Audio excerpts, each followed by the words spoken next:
I thought I was well educated, went to Princeton, worked in investment banking in New York, worked in Silicon Valley, and I was coming across scientific evidence like declassified documents from the CIA talking about remote viewing. People you've never met and who may even be thousands of miles away and literally see through their eyes so vividly that you can describe precisely what they're looking at. It's called remote viewing.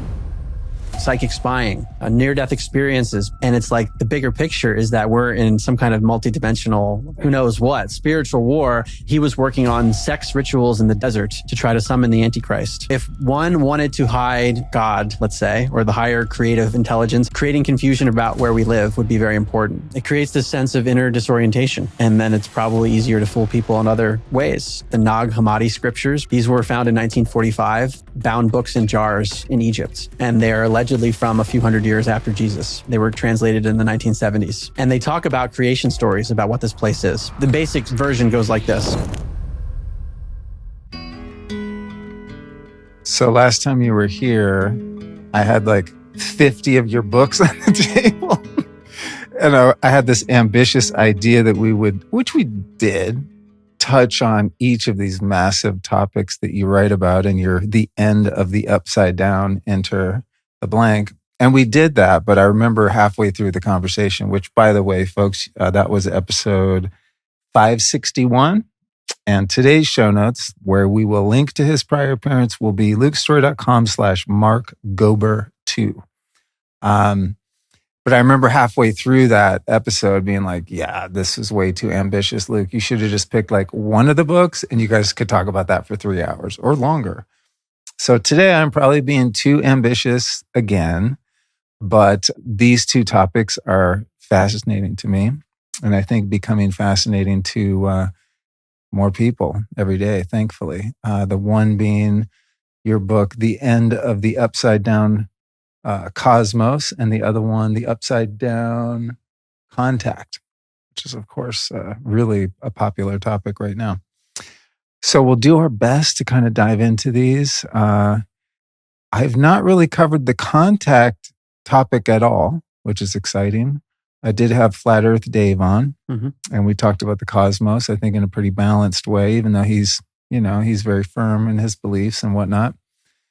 But my goal, and seems like your goal as a writer, is to find out what's true and what's false. Right. And I think it's tricky because we've been lied to so much and brainwashed and propagandized so much that it's really difficult to discern what is true. And you're really good at that. And as I was telling you earlier, funny thing about you and when people interview you, myself included, when you don't know something, you'll just be like, yeah, I don't know about that.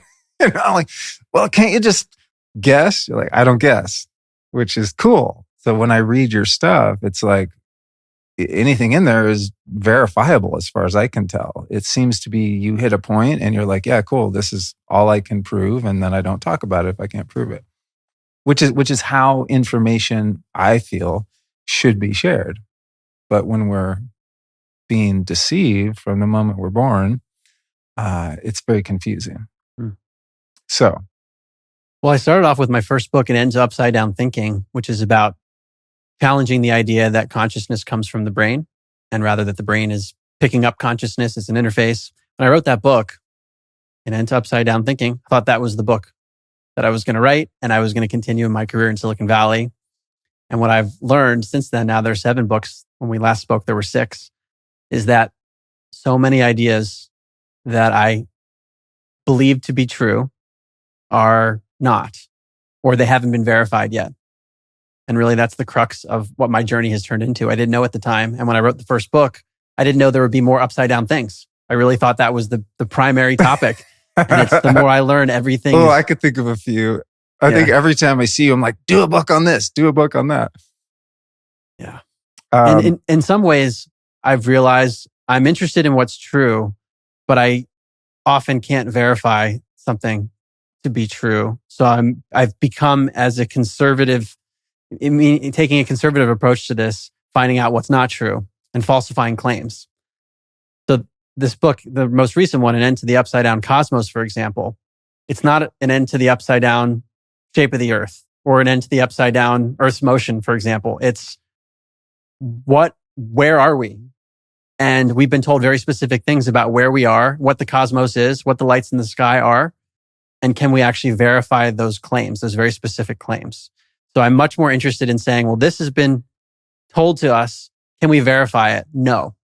But that leaves me often in a place of saying, well, I actually don't know what's true. So I asked all the time, well, where do we live and what is Earth and what's everything in the sky? I'm like, I don't know because I don't know. Well, give us the example that I've heard you give about a multiple choice test, because I think this is the crux of unhealthy skepticism, right? Versus I think what you're doing is healthy skepticism. Okay, we've been told A, B, and C. Can it be verified and proven? No. That doesn't make it beholden to you or to the person that's saying, I can disprove these 3 items to come up with 3 alternative items we don't know. But what we do know is that's not true. Right. Give us that example. Another way I think this is a really good framing. Let's say you and I are in school and the teacher says, okay, there's a multiple choice question. The answer to the question is either A, B, C, or D. You can only pick one. And you go off and research it, and I go off and research it. And you come back to me and you're like, Mark, I think the answer is A. And I say, Luke, I've looked at A, and these are the reasons A is definitely not true. And you're like, okay, Mark, those are really good points you're making. So what are we going to submit to the teacher? B, C, or D? And I say, well, I don't know because I haven't done the research on those yet. I don't know what the answer is. I know it's not A, but I don't know if it's B, C, or D. And that's actually an okay place to be. It's an intellectually honest place. And what people will often do is they'll say, well, if you don't know if it's B, C, or D, then it has to be A. And we see this everywhere. It's completely irrational. Exactly, dude. Oh, God. It's the human condition. It's upside down thinking. Takes us back to that book, But we see it everywhere. I mean, like in medicine, for example. I know that's not the main subject here, but there's so many parallels to the discussion on cosmology where if you're like, people went to a party and a bunch of them got sick afterwards, and we can demonstrate that the viral theory hasn't been established using the scientific method, meaning not having an independent variable and proper controls. People will say, well, if it's not a virus that caused people to get sick in that situation, what was it? And we could come up with 100 hypotheses. It could be toxins, it could be emotional issues, a lot of other things, but we might not know the answer. And that's actually okay. So there's a principle in the Vedic tradition, it's called neti neti, and it's not this, not that. And it's a principle used to basically get someone to a state of enlightenment. The truth is not this, it's not that. And it narrows down the set of possible truths, even if you don't know the full truth. I love that. I mean, I think it's just part of our nature. I think everyone wants to know the truth. But there are some people like you and I think, and many people listening to this, that are willing to rest in the unknown when the truth can't be verified. Like I think about a great example of this is 9/11. It's likely that we'll never know what kind of fuckery was going on that day. What I do know is that there are 20 points that were given to us as fact that are provably false. And I just have to be okay with that. Whereas you might have someone that's like, well, I saw in the news, they said this, and this happened. And I just feel better thinking I know, even though there's probably something in my gut that's like, yeah, but what about building 7 or whatever, right. So those are those things I just go, okay, cool. Then what else are they lying about? I think that's the inquiry that doesn't arrive at an answer just makes me and probably many other people start asking more questions. And I think that was really my red pill, actually, that particular event. Did you ever see Loose Change, the documentary? It was one of the first and kind of better produced documentaries about 9/11. When I saw that, I was just like, wait, what? I mean, I never trusted the government or the media per se, but I didn't know how bad it was until I watched that film and others like that, kind of subversive documentaries and stuff.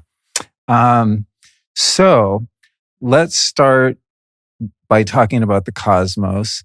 And I think what led my interest into this particular topic was not that I'm so much invested in the shape of the planet as I am in understanding as much as I can about the place I live in.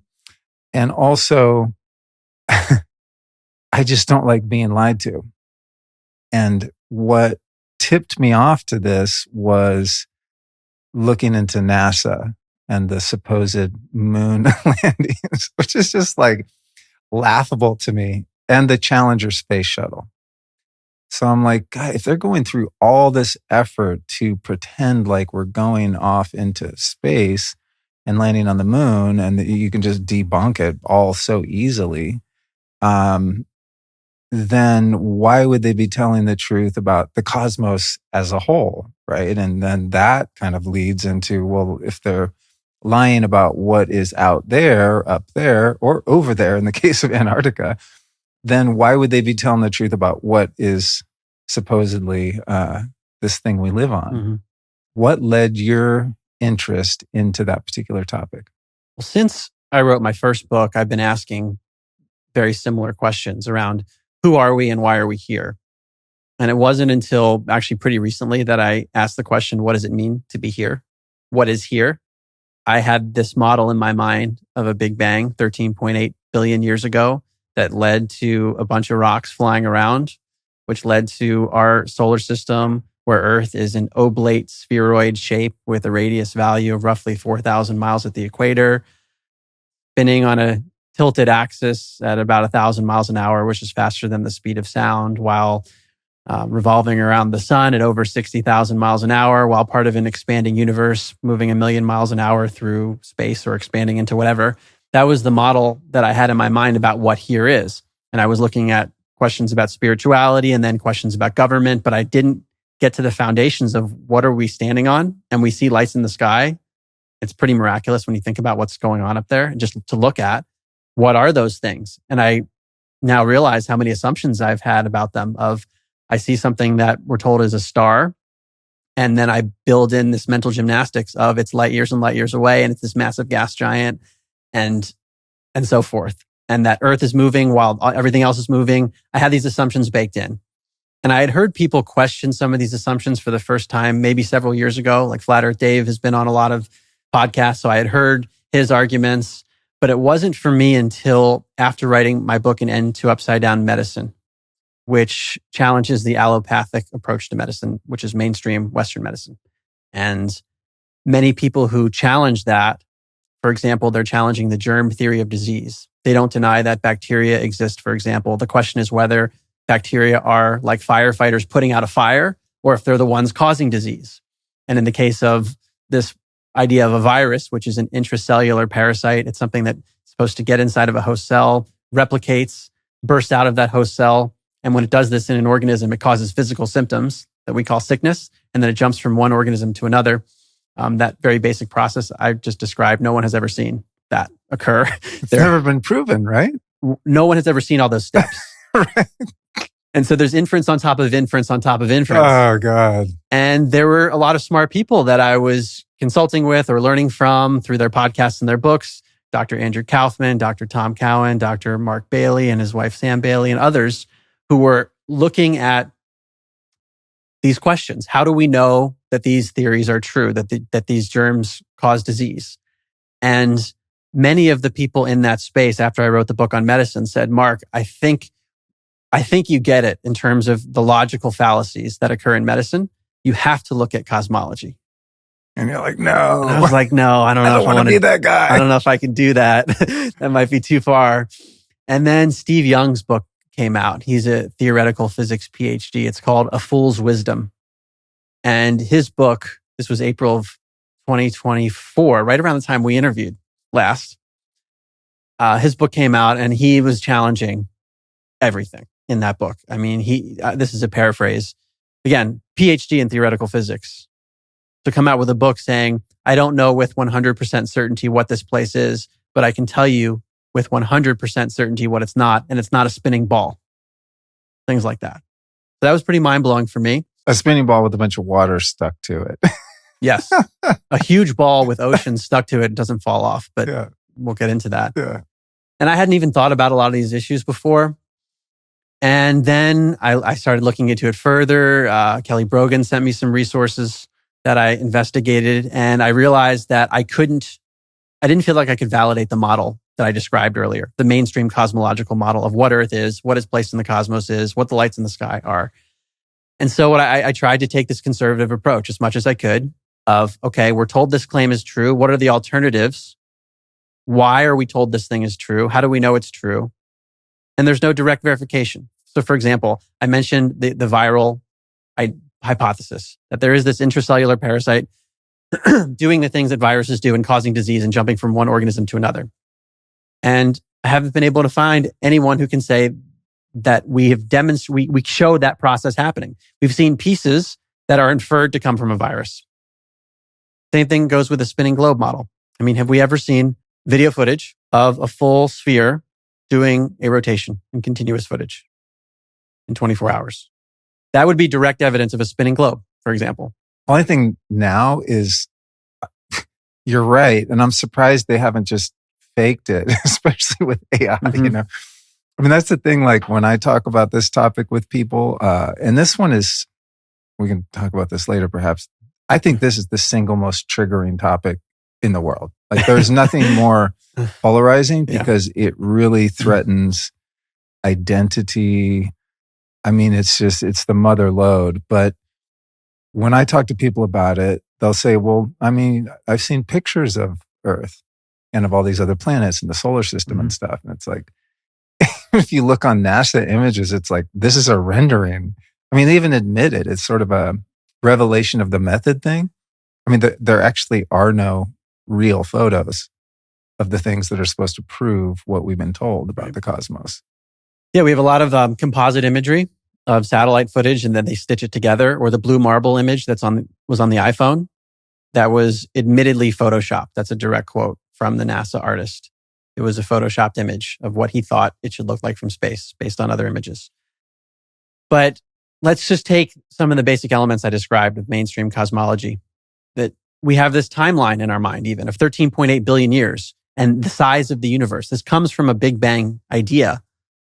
Was anyone there 13.8 billion years ago? I mean, as I often like to say, we can barely agree as a society on what happened yesterday or a week ago or a year ago, let alone 13.8 billion years ago. So there's no direct evidence of that. I mean, we have measurements of things that people will then fit into a model of a Big Bang. And before I go on, I want to raise here a logical fallacy, which I think is super important. If I observe wet grass, I can conclude that it rained because it's true that rain would cause the grass to be wet. But just because rain causes wet grass doesn't mean that the observation of wet grass indicates that it rained. Why else could the grass be wet? Sprinklers, dew, children running by and pouring water on the grass. So this is super important. We can find, let's say, background radiation. It's called the cosmic microwave background. Famous thing. There's an image anyone can Google online. And this is proof of the Big Bang. This is radiation that came from the Big Bang. What is it objectively? It's something that was measured. And then it's true that if a Big Bang occurred in the way people describe, then it might be that we might see radiation like this, but that's not the only reason there would be radiation. Very important. Because no one directly observed the Big Bang. Again, we observe other things that we fit into a model of, well, rain causes wet grass and we see wet grass. That's a really good model to weigh against contagion theory too. To your point earlier of like, oh, I went to a party and some people were sick and I came home and I got sick. Like, well, causation or correlation, right? If a virus existed in the way people said, it's true that you would see those symptoms or that pattern of illness. It's epidemiology, just patterns of illness. What's that? Just observation. People got sick. They went to a party. Okay. Why else might people get sick? Like as Dr. Tom Cowan said, if you put a bunch of rat poison in a basement and someone comes down there and sees dead rats and didn't know there was rat poison, they could conclude, oh, there was a virus, this deadly virus that killed all the rats. What other common thing could there be that caused the observation? So another way to say this is that just by observing something, we don't necessarily know the cause of the observation. I can't emphasize this enough because it actually comes up in politics and economics everywhere. We're told that something happened and then people come up with this big theory about why it happened. They come up with a model for it. So the Big Bang is a model that is really unverified. I mean, 13.8 billion years ago, inference on top of inference on top of inference. And in order for the Big Bang to work, among other things, there's a particle called an inflaton that would be needed to create the rapid inflation at the beginning of this alleged Big Bang. The problem is no one has ever found an inflaton particle. So the scientists will plug in consistently, something that would be needed in order for the model to work, even though it's never been found. It's sometimes known as the reification fallacy, where you speak about something over and over again, reifying its existence in the abstract, even though it's never been established, like a virus. That's just what I was thinking. The COVID virus, Where'd it go, by the way? It's just gone now. This thing that was, going to kill the entire planet. Anyway. Yeah. And if your audience is not familiar with that, I suggest the work of Christine Massey. She and her colleagues have submitted freedom of information requests to health organizations around the world, including the CDC, asking for a purified sample of just the virus by itself, whether it's SARS-CoV-2 or many other viruses, meaning show me an independent variable, which would be the thing that you introduce into a study to demonstrate the effect. So if you want to show a virus causes disease, you want to have a virus by itself, introduce it into healthy organisms and show that those healthy organisms get sick. The problem is if you don't have a virus by itself, you can't do that because you don't know what else is in there. And what these organizations say over and over again is, no, we don't have any purified samples because that's not how it's done in virology. There's actually another method coming from 1954, the Enders and Peebles studies, which show indirect evidence of what they think is a virus, but it's not actually showing the virus itself. And that has become the model of, well, if a virus existed in this experiment, then we would see this pattern of results. We see wet grass, therefore it rained. And this is, hopefully you can see now what led me into cosmology of, oh, wait, this Big Bang idea. Is that actually true? And even on this notion of an expanding universe, there's something called the Hubble tension, or some people call it the Hubble crisis, that the expansion of the universe is basically faster than has been predicted by the laws of physics. So there are these tensions in the mainstream model that don't actually validate how solid we're told it is. Because sometimes people say to me, Mark, why do you question this stuff? There's so much evidence for it. It's already pretty established. You might find these anomalies on the edges, but I mean, you need an inflaton particle to be there or something to create this rapid inflation 13.8 billion years ago. And on top of that, you need 96% of the universe to be dark matter and dark energy, which no one has ever found. It's basically plugged in. So you can't tell me that we understand anything about cosmology when the foundation is that 96% is a mystery. And actually, I start my book this way and Into the Upside Down Cosmos. Dark matter has been falsified by astrophysicists led by Pavel Krupa at the University of Bonn in Germany. He and his colleagues have been looking at the predictions that you'd expect if dark matter existed. And he's like, they're not there. We've falsified this with more than 5 sigma confidence, meaning 99.9999+% confidence. And where the wheels started turning for me was, wait, well, why is dark matter so important? It was discovered, quote unquote, in 1933. There was an astronomer named Fritz Zwicky who was... Catch the 33 in there. We're done already. We can just stop there. So he was observing this cluster of galaxies and basically things were moving in a way that was not predicted by Einstein's gravity. There was missing mass on the order of 99% of the mass that should have been there was not there. It's a big problem. So the two options were rethink Einstein's gravity and rethink why things are moving and why an apple falls to the ground, or just plug in dark matter and say, well, Einstein must have been right. They plugged in dark matter and now dark matter has been falsified. And I don't think that's really gotten out to the mainstream physics community too well because, as Krupa said, and I quote him in my book, there are a lot of sociological pressures pushing people to want to study dark matter. And if you study it, that's where the funding is. That's where you might win a prize. But think about the house of cards. If you need dark matter in order for gravity and relativity and Einstein to be there, and if it's not there, then we have to rethink so much of physics. And if we have to rethink physics, I mean, the reason we believe things about NASA and the lights in the sky and the Big Bang, it's all based on a set of physics. And that's why actually in the book, I put the NASA stuff later, because if we can show that the physics has huge holes, then it's much easier to ask these questions. So when people say to me, the physics, it's pretty settled. No, you need 96% of the universe to be dark matter and dark energy. That stuff might not even be there. And then the other piece is we don't have a unified theory of physics. The two leading theories, Einstein's relativity, which allegedly works on the big cosmic scales, and then quantum physics, which is the really, really micro scale of reality. Those are the two leading theories. When you combine them, metaphorically speaking, the equations blow up. They're incompatible. So there's no theory that's what physicists are looking for. A unified theory doesn't exist. Wow. So 96% of the universe is dark matter and dark energy that might not even be there. You need it to be there for mainstream physics to work, and there's no unifying theory. So the foundations are broken of physics, which means we need to start from scratch with everything. That's a lot of careers ended, a lot of colleges shutting down. Yeah, or redirected. Well, they say age comes with wisdom, and I'm hoping that's true. But unfortunately, it also comes with wrinkles. So I'm going to let you in on a secret that's been soothing out my complexion and keeping my skin firm and toned. It's the red light face mask from Bond Charge. You might know Bond Charge as a holistic wellness brand with a huge range of science-based products to optimize your life. I'm a big fan and have been for quite a while. Their red light face mask emits both near-infrared and red light, helping to boost the production of elastin and collagen in your skin. Treatment time's about 20 minutes a day, and because it doesn't obstruct your eyes, it doesn't even have to interrupt your flow. I just strap mine on, set a timer, and go about my day.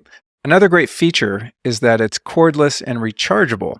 Plus, it puts out literally zero EMF, which is super important, especially on a sensitive area like your face.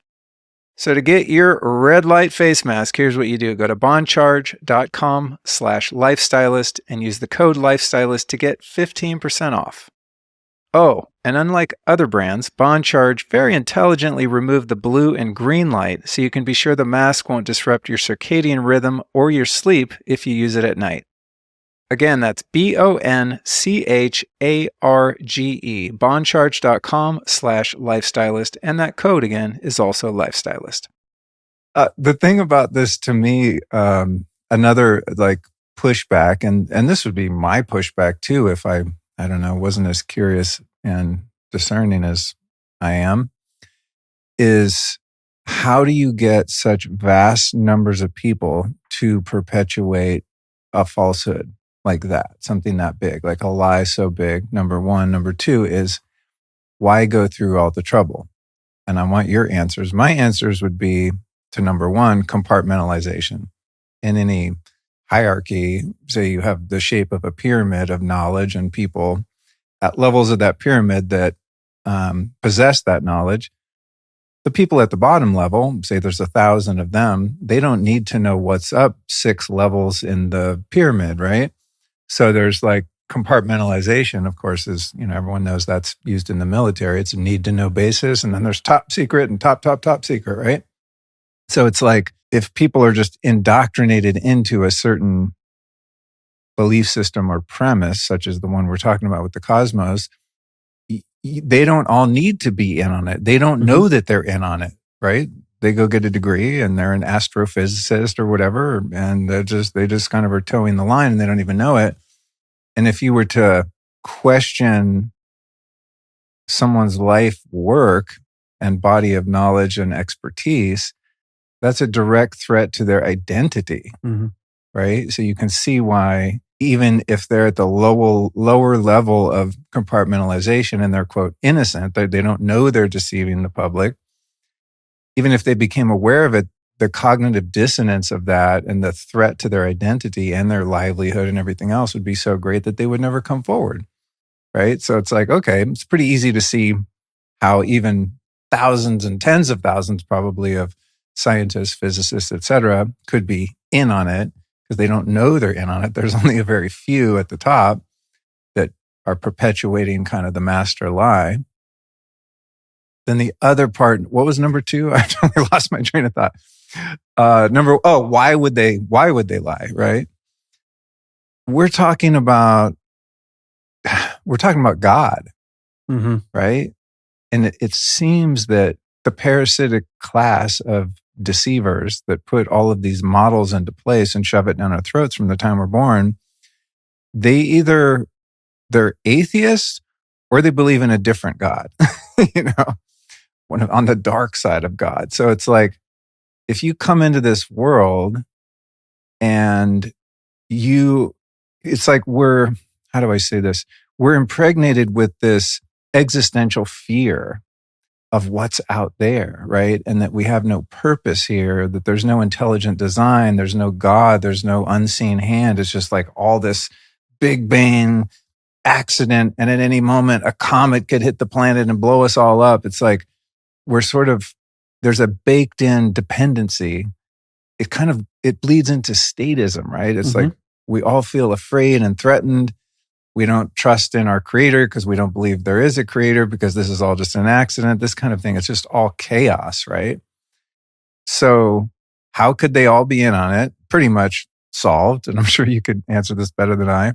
Why would they do it? They being the top of the pyramid, because they want to be in control. And if everyone was sovereign and connected to our creator, we would be much harder to control and much harder to control through fear, right? Because we'd have an innate connection to this realm and the cosmos and the thing that created it, consciousness, God, whatever. So that for me kind of solves those two problems. What would be your take on those two? How could so many people be in on it, and why would they go through all the trouble to do it? Yeah, I think about this a lot. And I think about my own journey. I thought I was well educated, went to Princeton, worked in investment banking in New York, worked in Silicon Valley, knew a lot of smart people. And I was coming across, starting 9 years ago, 2016, scientific evidence that consciousness doesn't come from the brain, like declassified documents from the CIA talking about remote viewing, psychic spying, near-death experiences being studied at the University of Virginia, the Division of Perceptual Studies at the med school. I had no idea that existed. Or the Institute of Noetic Sciences, which I'm on the board of, and the Princeton Pear Lab. I didn't even know this existed when I was an undergrad, studying mind-matter interaction, asking people to alter the behavior of machines with their mind, and they're able to do it.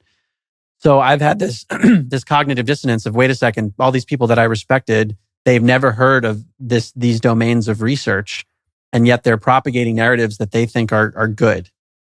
So I think there's a lot of innocent propagation of false narratives because people are unaware. And in the medical field, I had to ask this question too. I mean, could it be that all these people in labs are studying things that don't exist, viruses? How could that be true? And there are two things that come to mind. Number one is that a lot of people, especially in the medical field, medical doctors, it's so hard to get into med school. And once you're in med school, you're trying to get into fellowship and residency and all these other things. Do you have time to ask questions about every foundational assumption? You don't. You're told certain things and you presuppose that someone else got it right in the past. I remember speaking to a doctor about this when my medicine book came out. I'm like, what are the foundational studies on contagion? Like, have you looked into those? Oh, those were done many decades ago. And then I started talking about the Milton-Rosenau studies on the Spanish flu, which was supposed to be this incredibly contagious, deadly virus. And the Rosenau studies were trying to demonstrate that, which should be really easy to do. Take some sick people and have them cough in the faces of healthy people, or why don't you just inject fluids from the sick people and inject them into healthy people? That's what Milton Rosenau did, and no one got sick. They were unable to demonstrate contagion. And so there are a lot of people in the field who've never heard of studies like that. Or if we're talking about viruses, they'll be like, dude, Mark, what are you talking about? I went on Google. Here's a picture of SARS-CoV-2. What do you mean there's no virus? And if you ask them the question, well, what's the picture of? What was it taken? What's the sample that it's taken from? And is that image something that's moving around in getting inside of cells and replicating and causing disease and jumping from one person to another? They haven't really thought about it. They just presuppose that thing is a virus that does things that viruses do. All we know is that it's a cellular structure that's taken under an electron microscope. It's a static image. It's not moving around. It's from an unpurified sample, because no sample is ever just the virus by itself, as we discussed before. So they haven't looked at these foundational assumptions. And I think when we apply that to other domains, it becomes possible that most people, especially the intellectual elite, become propagators of a narrative. And they haven't looked at every foundational assumption. And it would be very damaging to their psyche and to their sense of pride to realize maybe they've been wrong. So I've been encountering this since I started with science of consciousness. Academics get very upset when you say maybe consciousness doesn't come from the brain, because their entire careers would have to be reconsidered. I can't believe there's anyone that thinks consciousness comes from the brain. I'm not even aware that that's a prevalent belief. Because it's so obvious that to me, it's not. In academia, you get kicked out. You don't get tenure if you talk about these things. We got to get all those cats on DMT. That would solve the whole problem. Mandatory bufo journey, day 1 in college. Okay, problem solved. Consciousness is not coming from your brain. And yet the prevailing narrative in the field of consciousness, in medicine, in economics, this is why I've written all these books of like, I was told this thing is true. And then when you actually investigate it, there's no direct evidence for it. And there's a lot of contradictory evidence, but many people in the field haven't looked into this. And this is the nature of so many of my conversations with people who are from the mainstream. They haven't even thought about the possibility that those foundational assumptions create a house of cards. I mean, why would you, especially if you're financially and energetically invested in a paradigm? I mean, it's terrifying. Yeah. I mean, I think it maybe wasn't as easy for you because you're actually educated. I made it through, I think, 7 grades of school. So I'm like an open book. I'm not really attached to any sort of belief. I'm always willing to change my mind because I have nothing to lose, right? If I'm wrong, oh, great, I'm wrong. Well, how do I be right? But I can imagine when you've spent, sometimes decades, right, in an area of research and expertise, it's like, even if someone shows you empirical evidence that falsifies what you believe, it's like, la, la, la, can't hear you. It's like, why would you want to uproot your entire existence? So I sympathize with, the people that are gatekeepers inadvertently without even knowing it. And then those people get promoted and they end up having a very big microphone. And then there are platforms like, for example, TED has banned Rupert Sheldrake's talk and Russell Targ's talk and Graham Hancock, which are all about challenging scientific materialism. So some of the big platforms out there seem to have a particular way of looking at the world, and it's not as open in terms of intellectual thought. And then we see AI. It's biased toward consensus. Many of these ideas we'll discuss today, if people go on AI, the first answer it will give you is the consensus answer. And you have to know how to play with it to give it certain data so it's forced to admit that its logic has been wrong. I've done that with AI. I get so pissed. I was doing something the other day. This was kind of scary.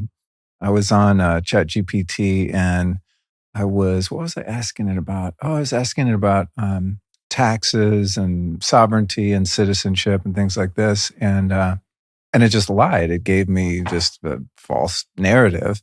And I answered LOL because it was just so ridiculous. And then it got like bitchy with me. It's like, you can LOL all you want, but if you do this, this, and this, you're going to jail or something.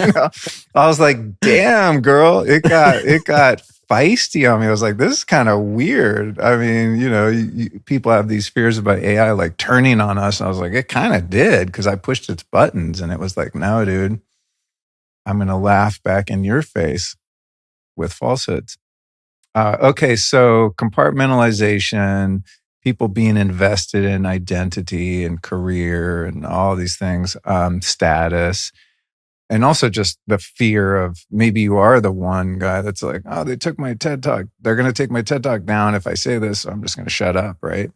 What about the purpose, the intentionality behind? I mean, speaking of the cosmos, specifically the intentionality of putting so much effort into creating such a brilliant and sophisticated alternative model, so I believe is alternative to the verifiable, visible reality we find ourselves in. Well, to me, it's the accumulation of so many different paradigms that we've clearly not been told the truth about. And the cosmos perhaps being the biggest one. The cosmos meaning, where are we? Why would someone do that? And if there were dark forces that wanted to keep human race in a state of ignorance about its identity and where it is and what really matters in life, that force would want to suppress the truth about really important things. So for example, as we said before, it's not just about Earth's shape, but if Earth occupies a central place in the cosmos, so if we look up at the lights in the sky, we've been conditioned to believe that there are lots of other solar systems out there and other suns with planets, and Earth is just one little speck out of many others. Versus an alternate possibility, which, by the way, people like Einstein and Stephen Hawking and many others that I quote in my book have acknowledged this. When you look up at the lights in the sky and observe the motions of those things, you cannot tell whether Earth is at the center or whether the sun's at the center and Earth's revolving around the sun. It's called a kinematic equivalence. There are other things, data points you can bring in to try to make the determination. But the point is that there has been something called the Copernican principle, a philosophical idea, which is that we're not special. As Stephen Hawking said, we believe it on principles of modesty. We're not special, Luke. Why would we be special? That's a philosophical idea. And then what happens is people observe things and they will fit it into a model where Earth is not special. When if you go back to what Einstein and Hawking and others said, is that there's another possibility. It's known as geocentrism. The idea that Earth is at the center and things in the sky, as we observe, move around Earth. Pretty basic. It's actually what it seems like the case is. I mean, if I watch the sunrise every morning, and most days I watch the sunset, I'm sorry. It looks like that thing is spinning over my head. You can't get me to not believe that because it's what I see. I mean, it's just right there. Like I look up and go, oh, it started out. It's so far away that I can't see it. So therefore it's dark here. It gets a little closer. Sunrise, actually sun come closer is a better name for it. And as it gets closer, it becomes daylight. And then I can watch it spin around the top of me. And depending on, the time of year, how close it would be to the North Pole, AKA North Pole, it's going to be, right over my head when it's closer to the center of that. And it's going to be a bit over there, further to the south, meaning a circular south where every direction away from north is south. It gets further out. I mean, it's so obvious. I think once I saw, like a model of that, I couldn't unsee it because it confirms what I see with what I sense with everything in me, right? If we didn't have astrophysicists telling us things, what would we believe about Earth? We would probably believe that Earth is stationary because we've never felt Earth's motion. We feel an earthquake though, but we've never felt any of those motions I described earlier, expanding over 1 million miles an hour. You got a glass of water sitting right there. How is it not flying across the room? Why isn't there even just a little murmur? A little murmur sometimes. Yeah. I mean, I've been in a lot of earthquakes. I'm from California, so I know what it feels like when things are moving. And even if it's a small one, you could feel a little something. On an airplane, you feel changes in motion. In a car, going 5 miles an hour in a car, you feel motion. We're supposed to be a cumulative 1 million miles an hour of movement happening. Mm-hmm. Right. What? It feels like we're stationary. Okay. Just based on our own observations. Yeah. So it's almost like we're taught in so many disciplines to reject our senses and believe what an expert tells us. So it's about offloading authority to some degree. Yes. Like, don't believe what seems obvious to you because we know best and we are the only ones who can verify it in a lab or in whatever.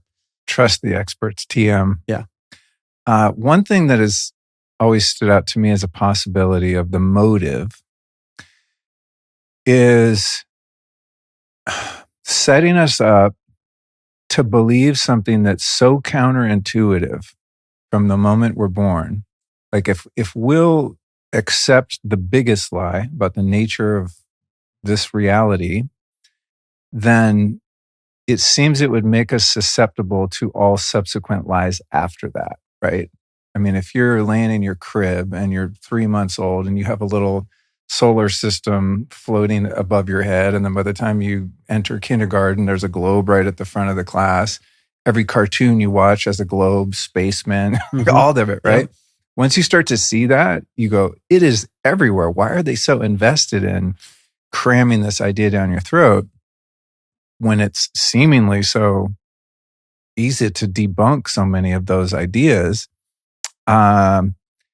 That intuitively has always felt to me like a big part of the motive. It's like, let's just confuse the shit out of the population about where they are. If we can get them to believe a lot of lies about that, then all of the other lies are pretty easy because you're already like trained to deny your own inner sense of truth and what's real and valid. Yeah, it creates this sense of inner disorientation. And then it's probably easier to fool people in other ways. What I found is people who question cosmology, they're very difficult to fool with regard to other psyops. They seem to catch the other ones very quickly. And that was something that drew me to this early on. It's like, they're right about a lot of other things. Why is that? What's going on here? Right. But even going back to the notion of geocentrism from a spiritual perspective, it's certainly possible to have God within a Big Bang universe where Earth is a tiny speck. But if Earth is at the center, or at least the center of this observable universe or dimension, then you get to a creator intelligence very quickly. Very quickly. Which I know people hearing this might have resistance to. I did myself. But like, what if that's true? What if the Copernican principle is just a philosophy to get us to believe, well, the sun's at the center of the solar system and we're flying around it? I mean, if you think about the model we're told and is in bedrooms of children, the sun's in the middle and all the other planets are around it. No one's ever observed that. That's a model. That's not a picture that's been taken. It's a model. And even calling Earth a planet, people will say, well, Mark, I look up in the sky and the other planets look like this. Whoa, whoa, whoa. How do you know Earth is a planet? Planet means wandering star, meaning they have a particular motion around the sun in the sky. Okay, we see those lights. But how do we know Earth is like those? What if Earth is Earth and planets are something separate? They're lights in the sky. And we are in a very important place. So if one wanted to hide God, let's say, or the higher creative intelligence, higher consciousness, creating confusion about where we live would be very important. And I've been thinking a lot recently about the Nag Hammadi scriptures, which I've quoted in my books. These were found in 1945, bound books in jars in Egypt. And they're allegedly from a few hundred years after Jesus. They were translated in the 1970s. And they talk about creation stories about what this place is. And the basic version goes like this, that there was a unit, there was a oneness. And from that oneness, there were beings spawned off. So divisions of the oneness. And one of those beings, after multiple generations, is named Sophia. And Sophia had a rogue son. And the son created the world that we are in. And the goal of this rogue son named Yaldabaoth, or some call it the Demiurge, and his minions was to keep humanity imprisoned. And there's a quote that I often reference, I'm paraphrasing. The rulers threw humanity into a state of confusion and a life of toil so that they would be distracted with things of the world and not have time to focus on the Holy Spirit, which describes my own life very well. So that stood out to me. I'm like, this was written who knows how many years ago, and it describes very well like what I've lived through myself. That's kind of wild. Totally. Describes my every morning. Look at Twitter or meditate. Right. You know, or usually meditate wins, thankfully, but yeah. Go to the football game every Sunday. From Baltimore, huge Ravens fan growing up. But I think about my life. I was like waiting for every Sunday to go to the Ravens game. I'm not saying it's all bad, but if you get into that routine where your life is just about the worldly things without the broader context, it could be potentially in contrast to why we're even here. And another part of this creation story from Nag Hammadi is that the human beings had the divine spark breathed into them so that we have this connection to the divinity inherently, but we're kept in a state of ignorance so that we forget it, which makes a lot of this discussion make sense to me. If the pieces fit together very well, you'd want to confuse people about the nature of divinity because geocentrism or anything like that gets you pretty quickly to God. And if you wanted to keep people away from that, you'd want to hide where we live. So the stakes here could be extremely high on levels that we don't even understand in terms of what I call a spiritual war. That's the best sense I can make of it. Wow. That's epic. That makes perfect sense.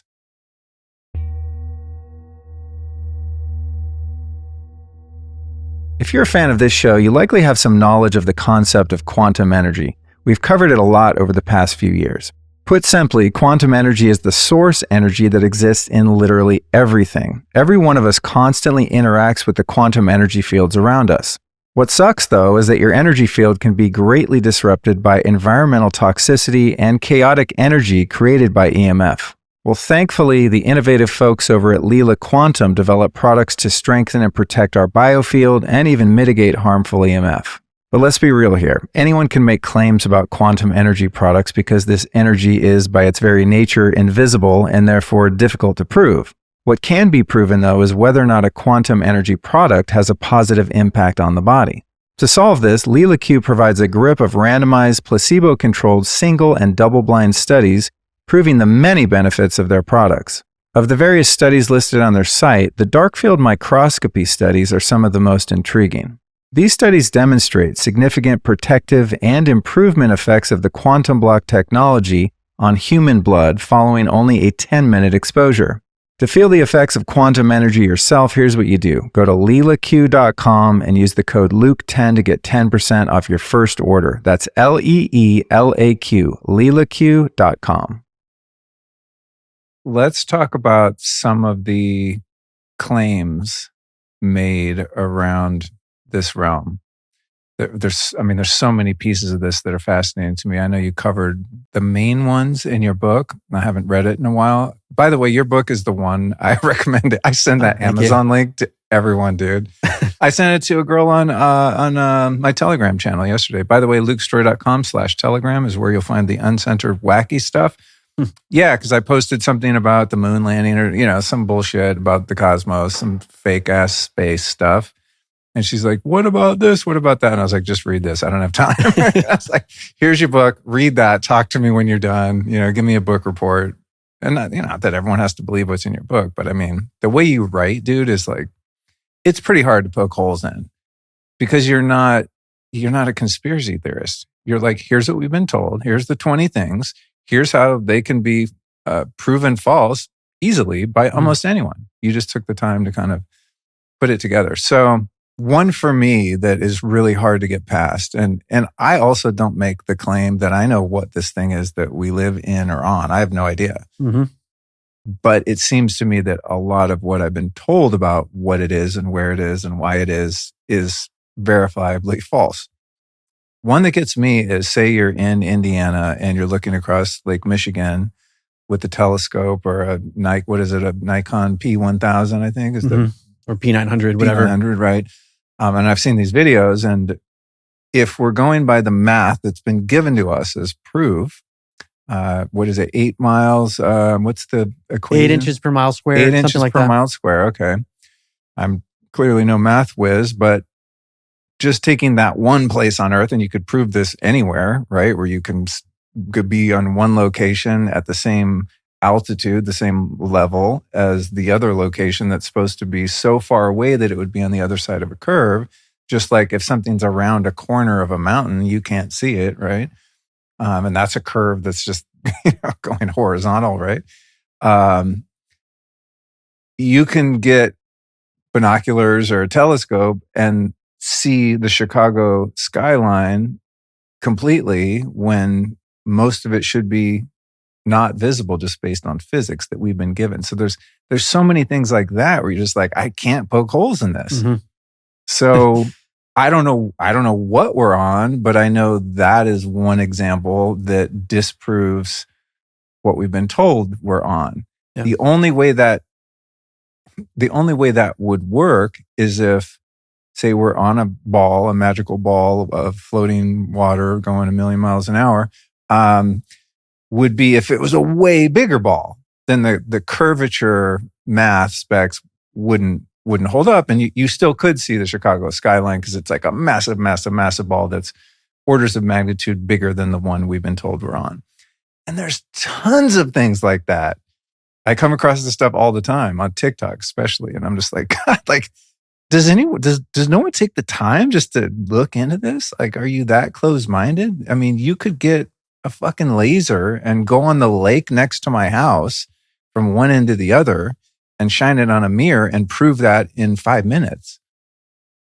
Mm-hmm. So, yeah, and if people are skeptical of that, you can look up this Chicago skyline. ABC News covered it, and basically the mainstream explanation was it's a mirage that you're seeing. Yeah, you're hallucinating. So they acknowledge that you shouldn't be able to see it from the distances that people say. I've seen that video. Because as you note, it's just geometry. If something is below the curve, it's blocked by physical mass and you should not be able to see it. And but another caveat here is we can't see forever.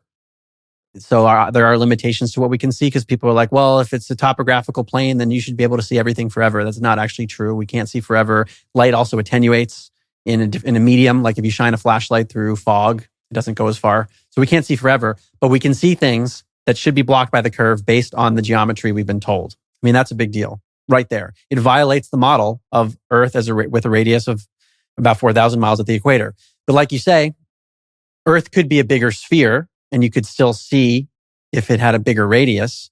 The problem with that is huge for physics because the way we're told the universe works is this very delicate balance of gravity, or in Einstein's case, relativity, where mass is bending space-time.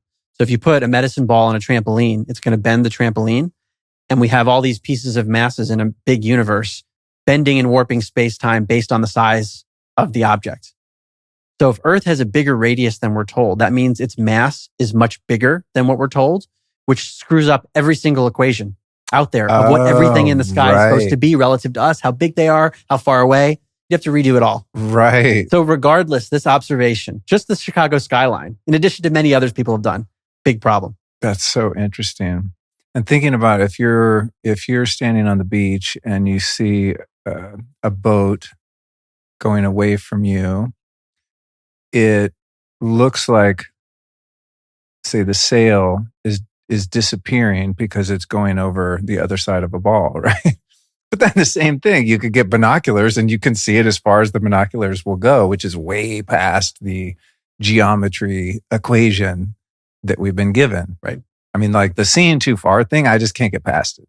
That's kind of all I need to know. I know something's up, something's wrong. I don't know what the answer is, but I know the answer that I've been given is not true. Right.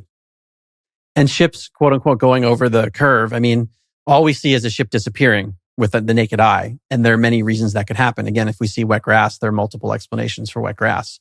One is that it rained, i.e. there's a spherical curve. But another is basically a case you can do for yourself is to take a quarter and put it on a tabletop and put it right in front of your eyes and then have someone move the quarter far away from you while your eyes are at basically table level. Eventually it will disappear because of the angular resolution. You can't see it at a certain distance away from you. And the same would apply if you were on a topographical plane. If something goes far enough away from you and it's of a certain height and you're at a certain altitude, it will disappear because you're cut off by the angle that you can actually see. So the point here, hopefully for your audience's benefit, is to be creative. When we observe something, we can't just jump to the conclusion, oh, we know it's a sphere. I mean, observing a sphere would be observing a full sphere, like I said before, video footage of a ball doing a full rotation. We don't have that. We have these images from high altitude where it's ambiguous curvature and sometimes using a fisheye lens, which creates artificial curvature. And usually the curvature that we see in those images is circular. Or if you're on an airplane or something and you're like, oh, it kind of looks circular, therefore it's round. We're not talking about circularity. We're talking about spherical curvature, which means down and away curvature. And the reason that we see in circular, it's called an azimuthal grid of vision. If you go out into a big field or something, it looks like we're in a dome. And it's more complex and easier to show with visuals, which I do in the book. We see in curved visual space because of the way that our eyes perceive the world. But circular is not the same as spherical. So going back to our earlier point, that this idea of being disoriented, our everyday experience is one of stationariness, as in we're not moving unless there's an earthquake, or we're in a car in a vehicle moving or something, that the ground under our feet is not moving. And also, we never perceive or experience down and away curvature. We experience a topographical plane. Topographical meaning there are peaks and valleys, there are mountains and valleys and things like that. But we don't actually see a ball where it would be down and away. Down and away is different than a circle. We never actually perceive the down and away curvature directly. What are some of the other big clues or big lies that are easy to disprove? One I like to start conversations with this now. Solar eclipse. Sun's up in the sky. The moon gets in front of it. It perfectly or almost perfectly blocks the sun's light. And we're told that occurs because after 13.8 billion years of randomness and rocks flying around, we ended up in a solar system where the sun is 93 million miles away and the moon is 238,000 miles away. 93 million miles away versus 238,000 miles away. And it just so happens to be that their relative sizes and distances makes it look like they're roughly the same size in the sky, such that the moon cancels out the sun's light. Or maybe they are roughly the same size and their distances are not what we're told. It's a really big stretch to say it's after 13.8 billion years, all this randomness, and oh yeah, the moon gets in front of the sun and just perfectly blocks it out as if they're the same size, but they're not. That's a big leap of faith. That's a huge leap. Another thing about the sun being, what is it, 93 million miles away. Okay. Another thing that's problematic about that to me, and again, just observable, right? I'm just a guy. I don't know what I'm doing, but I got a body. I have these senses. I have eyes. I look, I see things. When I see sunlight coming through the clouds and the rays of the sun are fanning out, that tells me that light source is pretty close. if that light source was 93, you can't even conceive of the number miles away, it would just light up the sky. You wouldn't be able to see rays coming and going in different directions, right? The rays would all be, they would all be even and they would all be straight because it's so far away. I don't know how to articulate it, but it's just kind of a common sense optics problem. Right.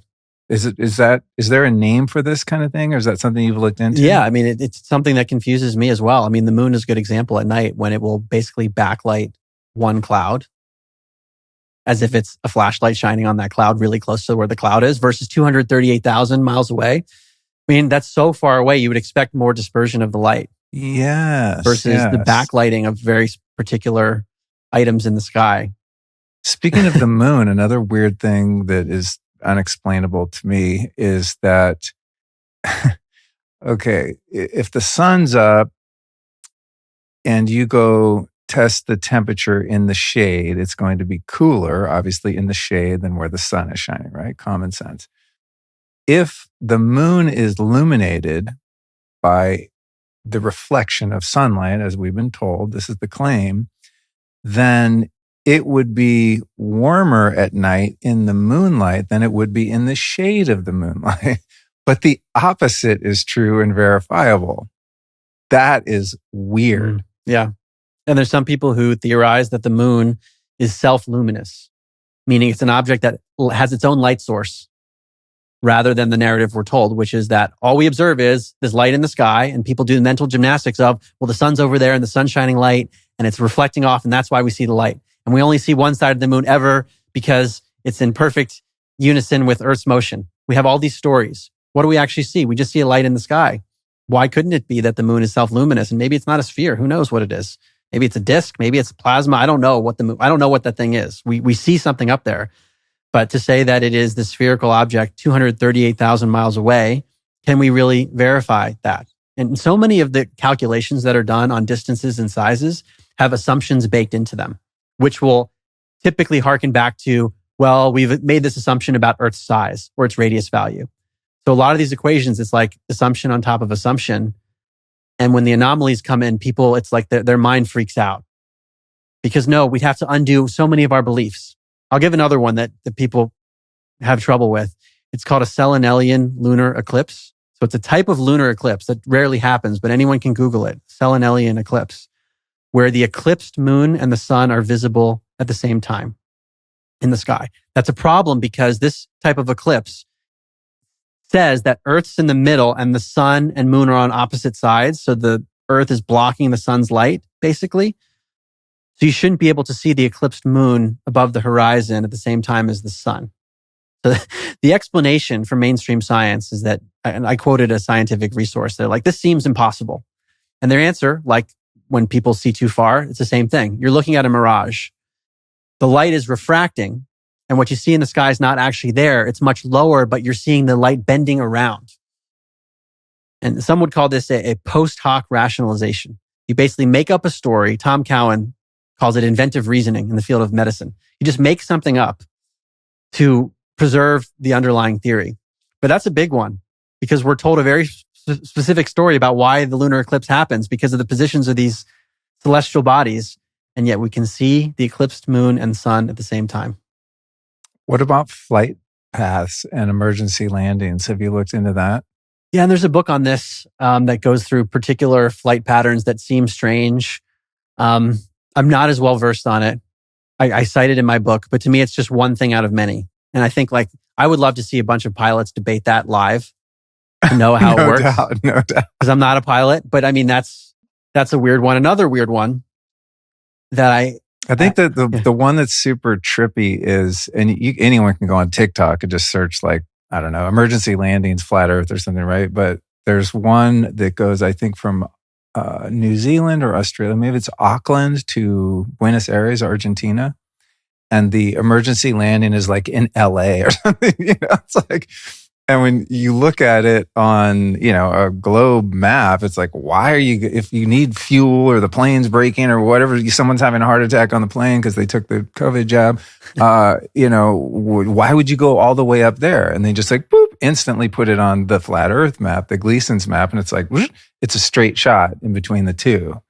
I mean, there's so many of those. That's another tough one for me to get past. I mean, it doesn't prove anything, right? What does it prove? I don't know, nothing. But it proves that it makes no sense that a plane would do that, So then it begs the question, well, why would it stop in a place that's, however many thousands of miles out of the way? Right? That just doesn't make common sense. So it doesn't mean that I have to, again, back to your like multiple choice questions, doesn't mean I have to prove anything, but I can kind of prove that is illogical to do that. It makes no sense. And if flights are so expensive because fuel's expensive, why are we wasting all that fuel to go way up to LA on our way to Argentina and so on? Well, I actually met a pilot unexpectedly before I wrote this book, Into the Upside Down Cosmos, who was talking to me about how he had to like basically leave his commercial job. He was a commercial pilot for over 2 decades because of the vaccine. And then he starts telling me he doesn't think Earth is a globe. And I was like, what? You're a pilot? Why do you think that? And he was explaining to me, I don't fully understand how it works, how he was using a gyroscope up there. And he used to teach other pilots how to fly. And he never taught anyone to adjust for Earth's motion or curvature. So he was very much a globe skeptic. And there are these people that come up in fields where you wouldn't expect it. And what he told me is that the majority of pilots will disregard these anomalies because it's too cognitively damaging to them. And the ones who are globe skeptics in the pilot industry, they have to basically quietly acknowledge each other, whereas the majority of them will not go there. One of my favorite things to do is to ask pilots about this. And most of the time, they just look at me like I'm nuts. So I figured out, like, if you ask, like just your average 40-year veteran, commercial pilot, is the Earth flat? They're just going to be like, get out of here, security. You know what I mean? But a good question to ask them is, do you have to make corrections in your altitude so that you don't fly off into space, right? I mean, you could just imagine, right? If you're flying around a ball, you would have to, I think it's like 6% or something, you would have to constantly correct and have the nose tipped down so that you maintain the same altitude. So I've asked some of them that. I go, do you correct and like constantly tip the nose down? And they say, no, actually the nose is tipped a little bit up. It has to do with the aerodynamics, right? And then I'm like, I don't know what to say after that. It's like, okay, we confirmed that. I did have a pilot on the show, actually. Alex Wolf, do you know Alex? He lives here in Austin from eons, and he's a pilot. And I was like, on the down low, bro, what's up? Do you have to correct for the thing? He's like, correct what? It's flat. Every pilot knows that. I was like, not the ones I ask. I've asked quite a few, and they just look at me like I'm insane. But yeah, actually, Flat Earth Dave called a homie of his who's a veteran pilot. He called him on his cell phone on the podcast. Really? Now, he could have, I mean, if you want to debunk that, you could say, oh, that's just his homie. He knows anytime Dave calls, it's going to be, he's going to pretend like he's a pilot and answer the question. But it sounded pretty legit. But even for pilots, the reality is they're not high enough to be able to see a full sphere. They're always seeing a partial Earth, and they're seeing ambiguous circular curvature, and there might be some atmospheric distortion in the distance, and they try to extrapolate and say, well, that's down and away.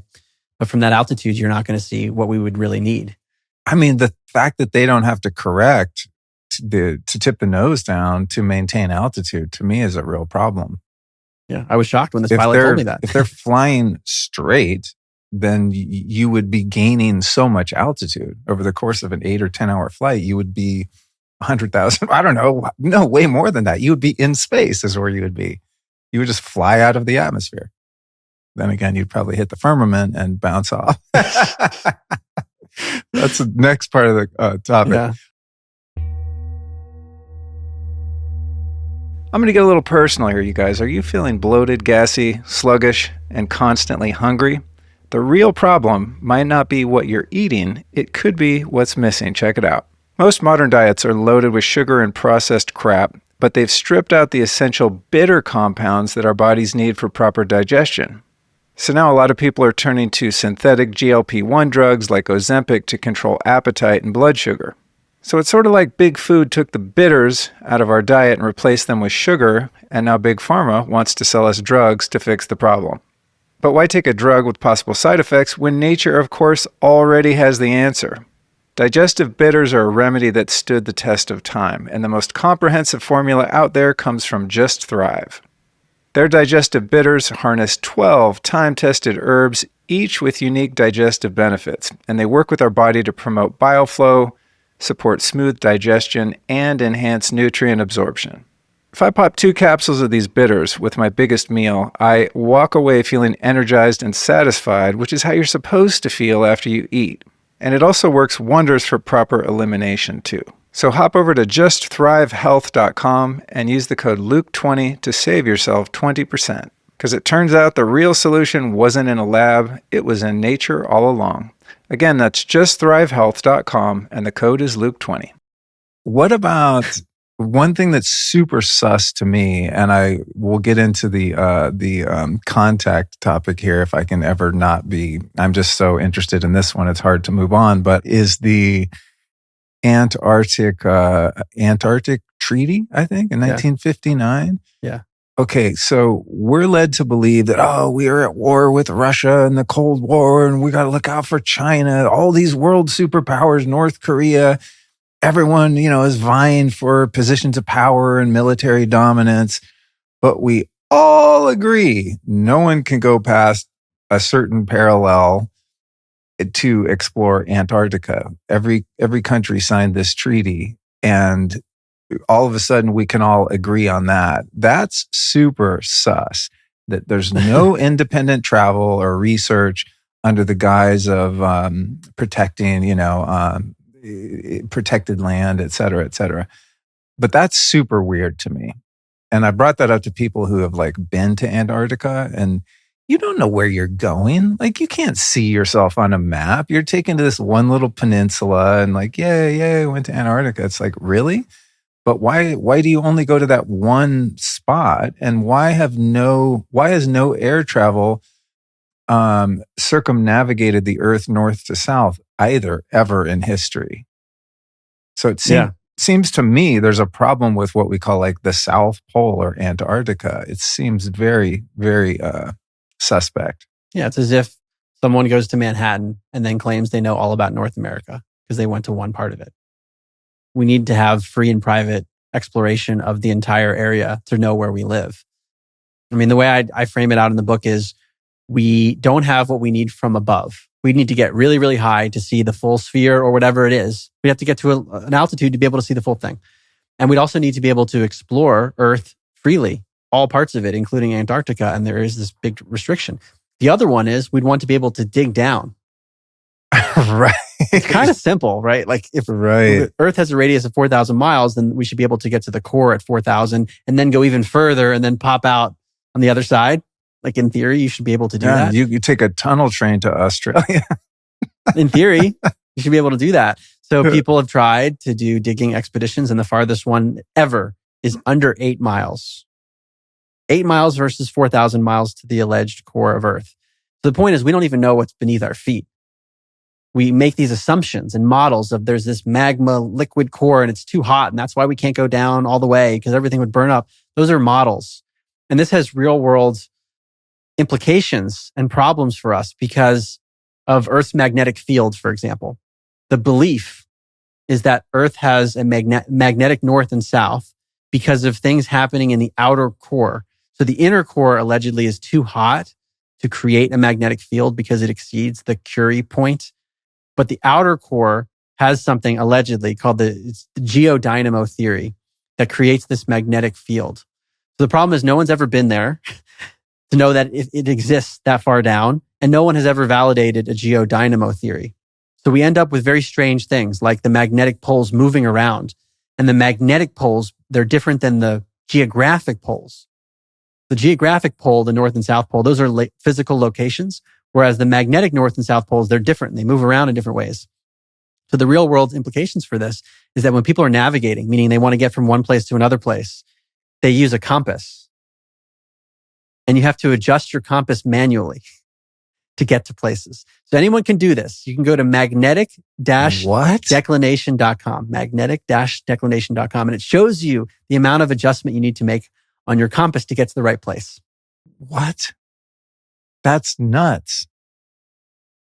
And if you click on places in Antarctica on this website, it shows you like ridiculous adjustments that I quote in the book. I mean, one, over 170 degrees, you're going to have to shift your compass. And then just a few miles apart, it's significantly different. So the adjustments to the compass go haywire in Antarctica. Why would that be? And some would say, if Earth were a topographical plane and Antarctica is not just this island at the bottom of a ball, it's actually the perimeter. It's like an ice wall or something like that. That's one theory people put forth. If you had to compress the perimeter into a ball, think about what that means in terms of where you had to get to if you're navigating and what your compass would have to be in order to correct for compressing the perimeter into an island. Some people say that's good evidence for a topographical plane model. But even if not, it's pretty messed up that you have to adjust your compass. That means our theory of geomagnetism probably needs a lot of adjustment too. And it's all based on the cosmology of Earth being a spinning globe. Right. That's nuts, dude. All right. So look at this round table here, right? Those watching the center camera can see that. Let's say, just for shits and giggles, okay. Let's do a really shitty experiment here. Okay. Let's say this is a giant magnet at the center of this thing. Let's pretend this is the Earth, but it's not a big round ball. It's a flat thing, right? And there's a big magnet here. And then you got like America right here, Europe over here, et cetera, right? If my compass is a magnetic instrument and it's always going to find north, no matter where I am, it's always going to point to the center. So if I'm at the center, which we would call the North Pole, let's just say it's not a pole at all. It's just the north marker at the center of this big disk. Every direction away from that is south. And if you're going clockwise, you're going west. And if you're going counterclockwise around it, you're going east. So you could spin around it all day long. You're still going east. But any direction you go away from that is south. I mean, that just makes sense to me. I haven't seen it, so I can't prove it. I can't take a picture of it. But that makes a lot more sense when it comes to how a compass would and should work. It also explains circumnavigation, east-west.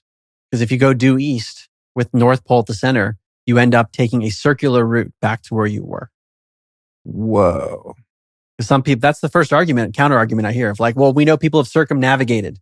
They've gone one direction, they end up in the same place. They go west, they end up where they were. Well, that works on both models, works on a globe and on a flat plane. Is there any record of circumnavigating the planet north to south? Because I haven't found any proof of that. I've heard people claim that it's happened, but it's usually not the version that I would expect, which is like full on going over Antarctica and going over the North Pole. I haven't seen documentation of that. Right. Without any interruptions or any side movements. Because some people will claim they did it, but it's like, there's an shenanigans. Yeah. What else did we miss in terms of the claims being made that you've been able to debunk? Another good one is whales communicating. They use sonar. So they're sending out a frequency basically to communicate. And they can communicate over thousands and thousands of miles. Over certain distances, that doesn't make sense because the waves should fly out into space if we live on a ball. Right. They should just fly out straight because the waves are going straight. And there's an explanation, which is that there is a band that curves around the globe and the waves travel around the band to get from whale to whale. Okay. What about radar? That's something that's tripped me out too. And I'm no expert on electromagnetism, but it seems like radar needs a line of sight because it's just an invisible light essentially, right? Yeah. Well, if I try to shine a high-powered light right here and there's a hill between me and the other side of that, you're not going to see the light over there, right? That's why cell towers are really high, right? They need to go over the topography. Right. So it's called horizontal wave propagation when you send a wave out. This is not whales now. We're talking people on the surface of Earth. That there was a guy named Marconi in the early 1900s who was sending these waves out really far. And the theory was that, like, could he reach people that were far away, or would the wave go out into space before it reaches them at a far distance on the globe? And it was able to reach people at really far distances. So the explanation for that is that the wave goes out into space, basically, and bounces off of part of the atmosphere called the ionosphere, and then hits the person on the lower part of the globe. That's the post hoc rationalization. And there are others out there who have looked into this more, like Austin Whitsitt, who've looked at whether that is true, that waves would bounce off the ionosphere at certain frequencies. And what he's claimed is that there are a lot of studies out there where the high frequency waves should go through the ionosphere because of their frequency. It wouldn't bounce off. And yet they still reach the person on the other side of Earth at these very large distances. I mean, the ionosphere is not a mirror.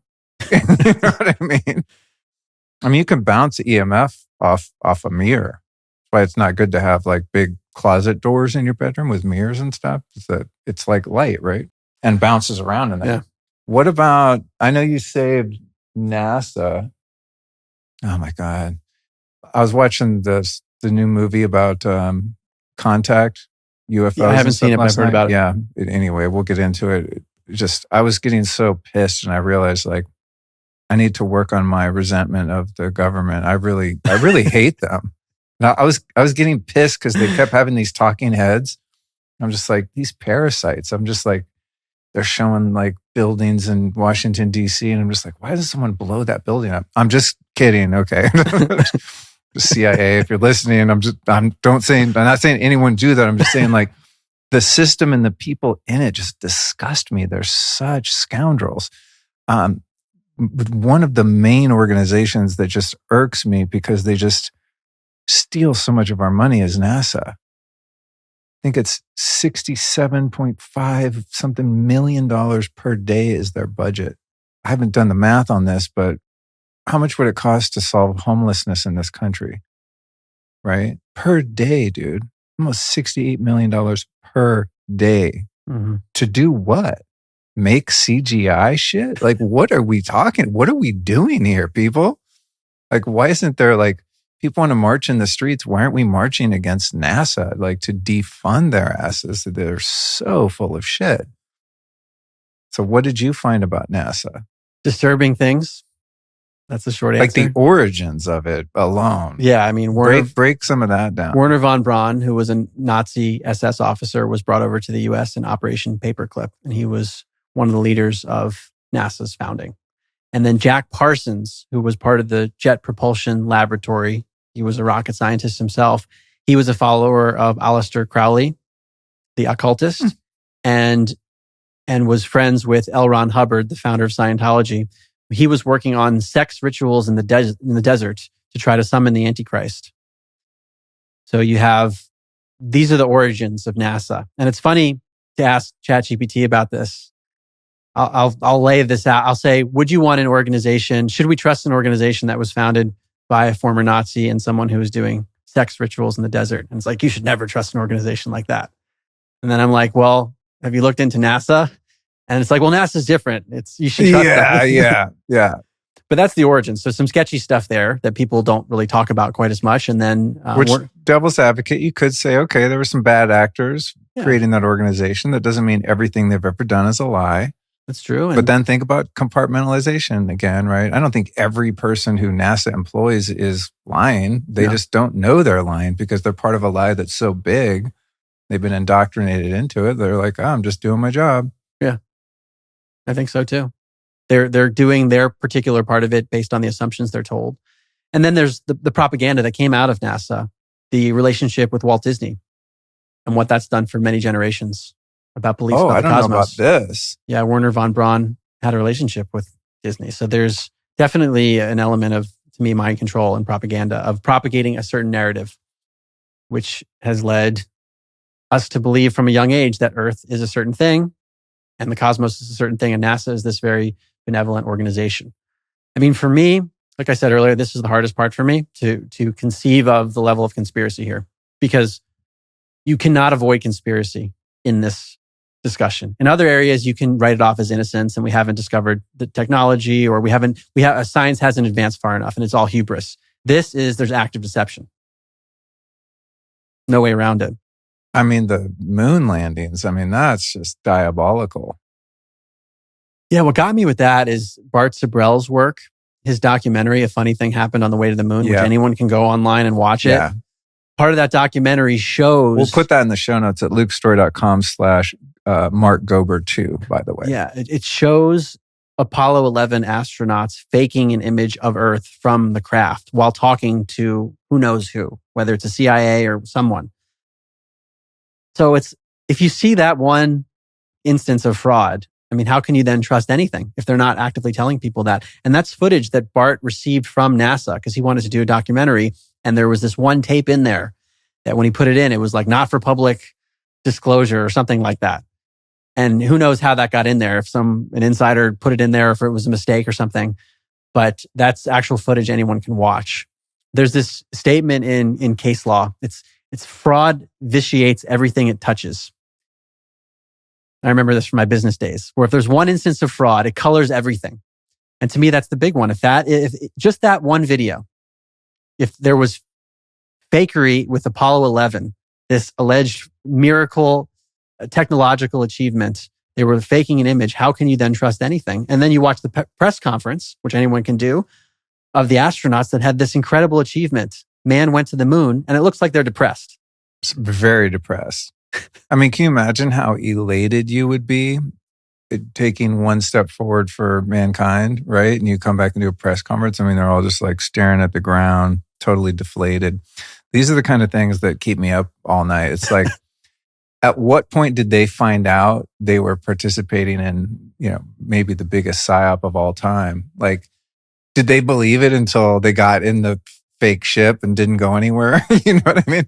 And all jumped down a chute into, the basement or something. It's like, because they seem pretty stoked until after the event, right? Like maybe they were faking enthusiasm, but they certainly couldn't fake any enthusiasm at that press conference. These guys look like they just got told they're going to prison or something. They're super downtrodden. And the astronauts before them, Gus Grissom included, strangely died. And he hung a lemon or something like that from one of the modules on the ground to basically make fun of the lack of technology, and then was dead. Really? Yeah. So there's so many weird things when you actually look into it. When you look at the lunar module, dude, it's like made out of tinfoil and coat hangers. And they say NASA's claim is, we lost the technology. That's why we haven't been back. You lost that technology? Dude, I could build something cooler than that in my garage from Home Depot supplies. Like, are you kidding me? The whole thing is just it's such a farce. It's maddening that the entire populace isn't just like, yeah, no. It's crazy. Well, there's the Van Allen radiation belts also, which is supposed to be so hard to succumb and to be able to go through them. And then the technology was there decades ago, but now we don't have it anymore. Right. We had some kind of special shielding, right? And the shielding it would take to go through that level of radiation would be like, 2 foot thick lead or something, right? They would be so heavy that your propulsion wouldn't be able to, lift it for long enough. You wouldn't have enough fuel to lift it. There's just so many things like that you just can't make sense of. Yeah. Did you ever watch the documentary? I forget what it's called, but it's about the Challenger shuttle, where like 6 out of 7 of the astronauts that supposedly died. And I remember when that happened. It was shown in every classroom. They wheeled in the TV for everyone to watch the shuttle. It blows up. It was like mass trauma-based mind control thing. 6 out of 7 of them are still alive with the same names. And they all just happen to have twins. It's just like, dude, I think when they did all this shit, they weren't aware of what the internet, that it was going to exist or what it was going to do to their psyops, because now you can see this stuff and it's just like, it's so ludicrous. Yeah, it's in your face. And it's almost hard to believe that an organization could exist with so many employees that has fooled people for this long. Yeah. And even the space treaty is strange.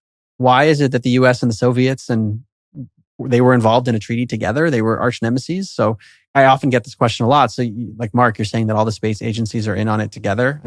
that must be the case. There must be some force that's getting to people in those agencies, or I don't know how the power structures work, that is deceiving. And we don't have direct evidence of the things we're told very often. So we get pictures and they say, this is of Mars. All we see is a picture. There's no independent verification.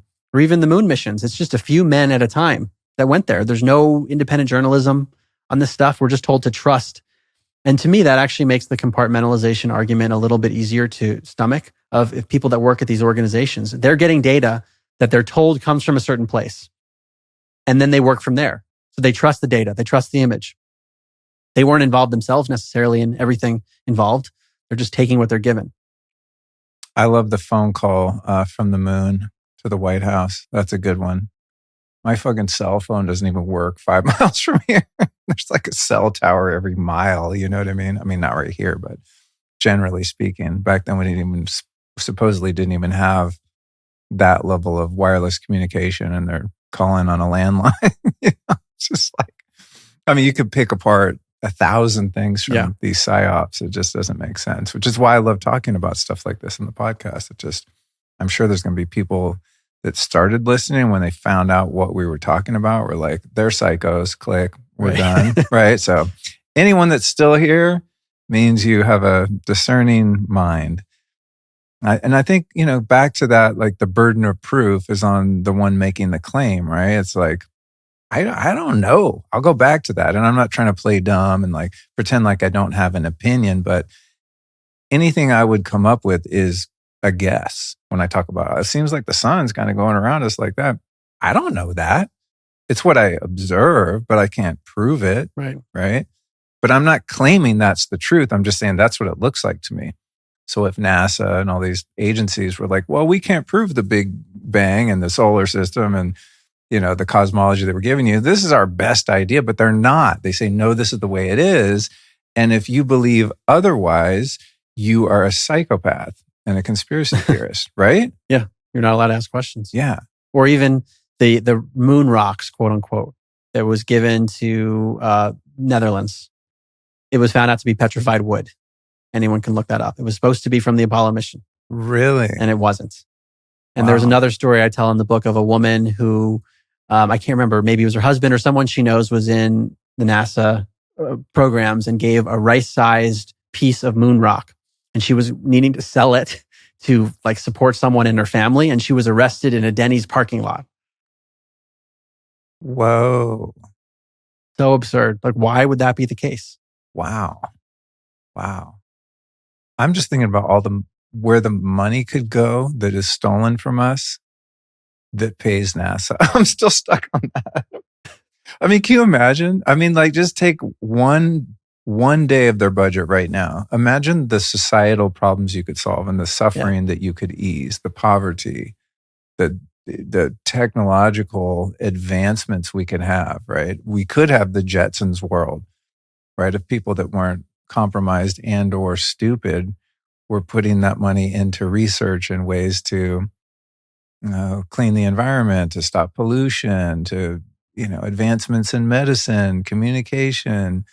It's just incredible. Like, imagine where we would be in terms of technological advancement if the funding was appropriated to legitimate organizations and institutions.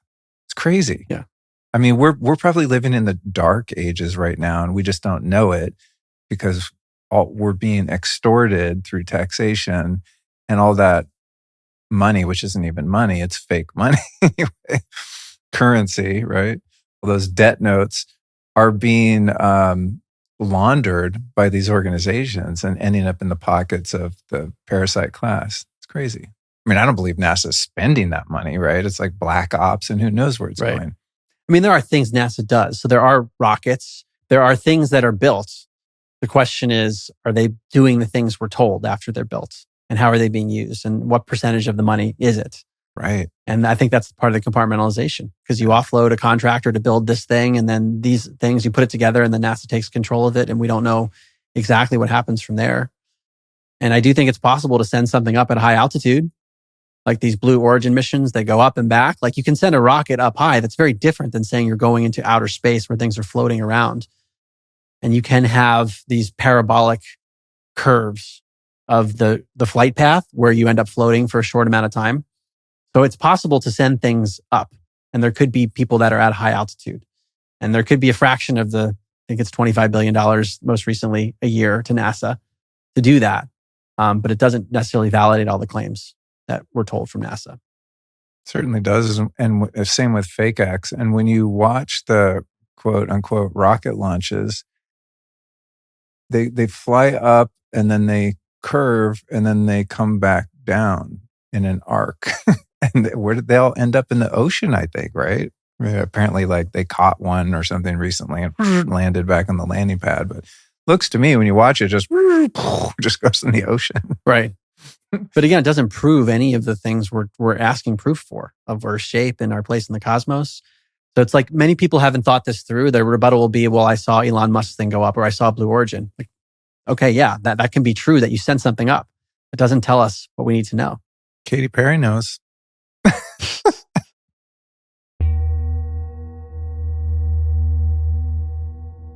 Do you think your mineral supplements are doing the job? Well, look, it's great that you know how mineral deficient we all are, and you're doing something about it. But here's the deal, all right? Most of those pills out there are salt-based, and your body barely absorbs them.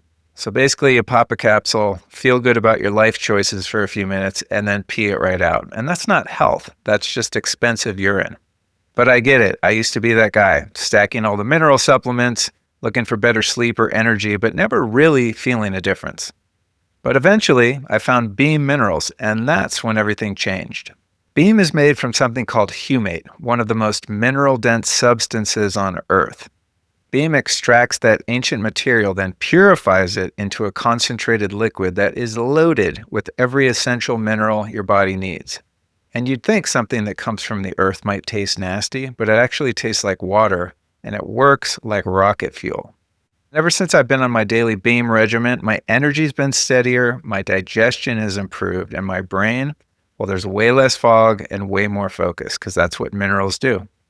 So to get yourself fully mineralized, head over to beamminerals.com and use the code Luke to get 20% off your order. Because here's what's up. If you want your minerals to work, the solution is really simple. You need to absorb them, and that's why I take Beam. One more time for the kids in the back, that's beamminerals.com. And again, that code is Luke.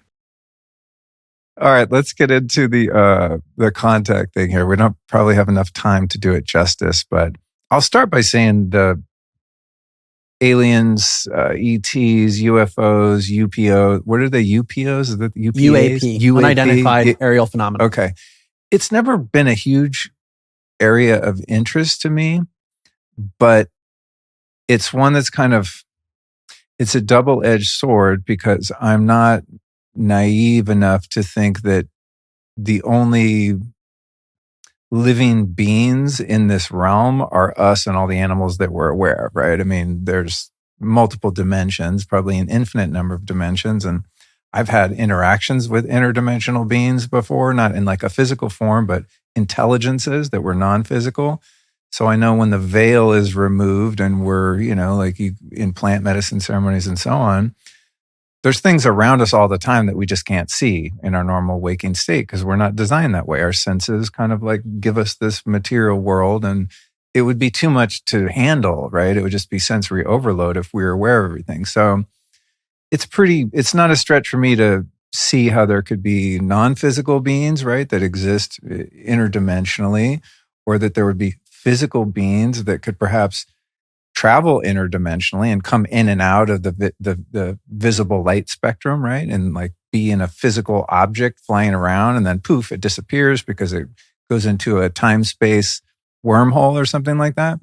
I mean, these are all just guesses. So I've never like been against the idea at all. And there are a lot of, obviously, like tons of verifiable evidence that there's things flying around that we can't identify and so on. So the positive side of me is like, oh, duh, there's definitely more to the story than we're told. But then when it comes to like that documentary I watched last night, and I think, the people that made the film, like my gut check was like, they have good intentions and I think they're doing something positive. But then you have the Project Bluebeam thing, right? There would be a vested interest by the parasite class to create psyops and fake scenarios of framing ETs as a threat to exert more control. Yeah. Right. So it's like on one hand, they're definitely the state, let's just call them, are withholding evidence and information from us, which is clear. But then when they leak the information, like what is their intent in doing so? Probably to scare the shit out of us like they did with the fake virus. So it's like, I don't know. Do I even want to know? Do I even care? Does it matter in my life if there are other intelligent life forms? I believe there are. But what is their intent? And when I watched that film last night, do you know the name of that, by the way? It's called The Age of Disclosure? There you go. Yeah, I rented it. Highly recommend it. It's very interesting. There's some cool things going on in terms of disclosure. But the other thing is, like even in that film, it was more about like national security being the reason for disclosure. It was like based in the military industrial complex kind of position of like, we need to know what's out there. They're shutting down our nuclear sites and shit, which is pretty cool. Maybe I'm naive, but I think these other life forms are obviously more advanced. And they're probably just like in this realm, you have like lower consciousness and higher consciousness. You have malevolent and benevolent beings. I would guess there's probably both. But because I'm optimistic, I think that whoever these entities are, that they're probably more like babysitting us, and we're actually the threat to each other and to the planet. And they're like the governors that are kind of watching these military sites and stuff, going like, we're going to intervene if you guys get too stupid, right? Because they kind of started around the time of World War II. I mean, that's when this monitoring stuff seemed to start happening. So I believe they're probably mostly good guys. I believe they exist. I believe the government would never let us know that unless they had an ulterior motive. That's where I sit with it. Okay. So what did you learn in your research on this topic? Yeah. So in the book, in Upside Down Contact, my conclusions are not that definitive. I mean, I don't think we're alone. I think there are other intelligences, and I don't think it's all physical. So that's a big part of the book. That people get fixated on the UFO craft phenomenon, which is super interesting. But like you say, in altered states of consciousness, people encounter a lot of different types of beings. It could be with psychedelics or near-death experiences. People encounter a being of light or something. So there are lots of other realms in which people have contact. And there seems to be a spectrum of beings. So some are benevolent, others are clearly, they don't have our best interests at heart, and others might be more ambiguous or even tricksters where they manifest as something benevolent, but they're messing with you or fooling us. And I do think that there has been some interaction between these beings and humans for some time, because we can look at spiritual and religious texts or even the quote unquote mythologies. They could easily be describing what we now call contact phenomenon. And I document some of those in the book, like Ezekiel's wheel. I mean, it's a fiery chariot in the sky with creatures. I mean, all these ancient texts, the Vimanas of the Hindu texts, these are flying crafts, for example. So there are many instances historically of other intelligences that seem to be interacting with our society. In other words, it's not new. And that was an important insight for me in my own journey. But beyond that, it's incredibly confusing. And I'll give one example why. Because we can't even trust our own consciousness in some ways. There's something called a screen memory, where an example that Mike Cleland gives, he's written a lot of books on owls in particular, where someone encounters an owl, like the bird, and then they have missing time afterwards.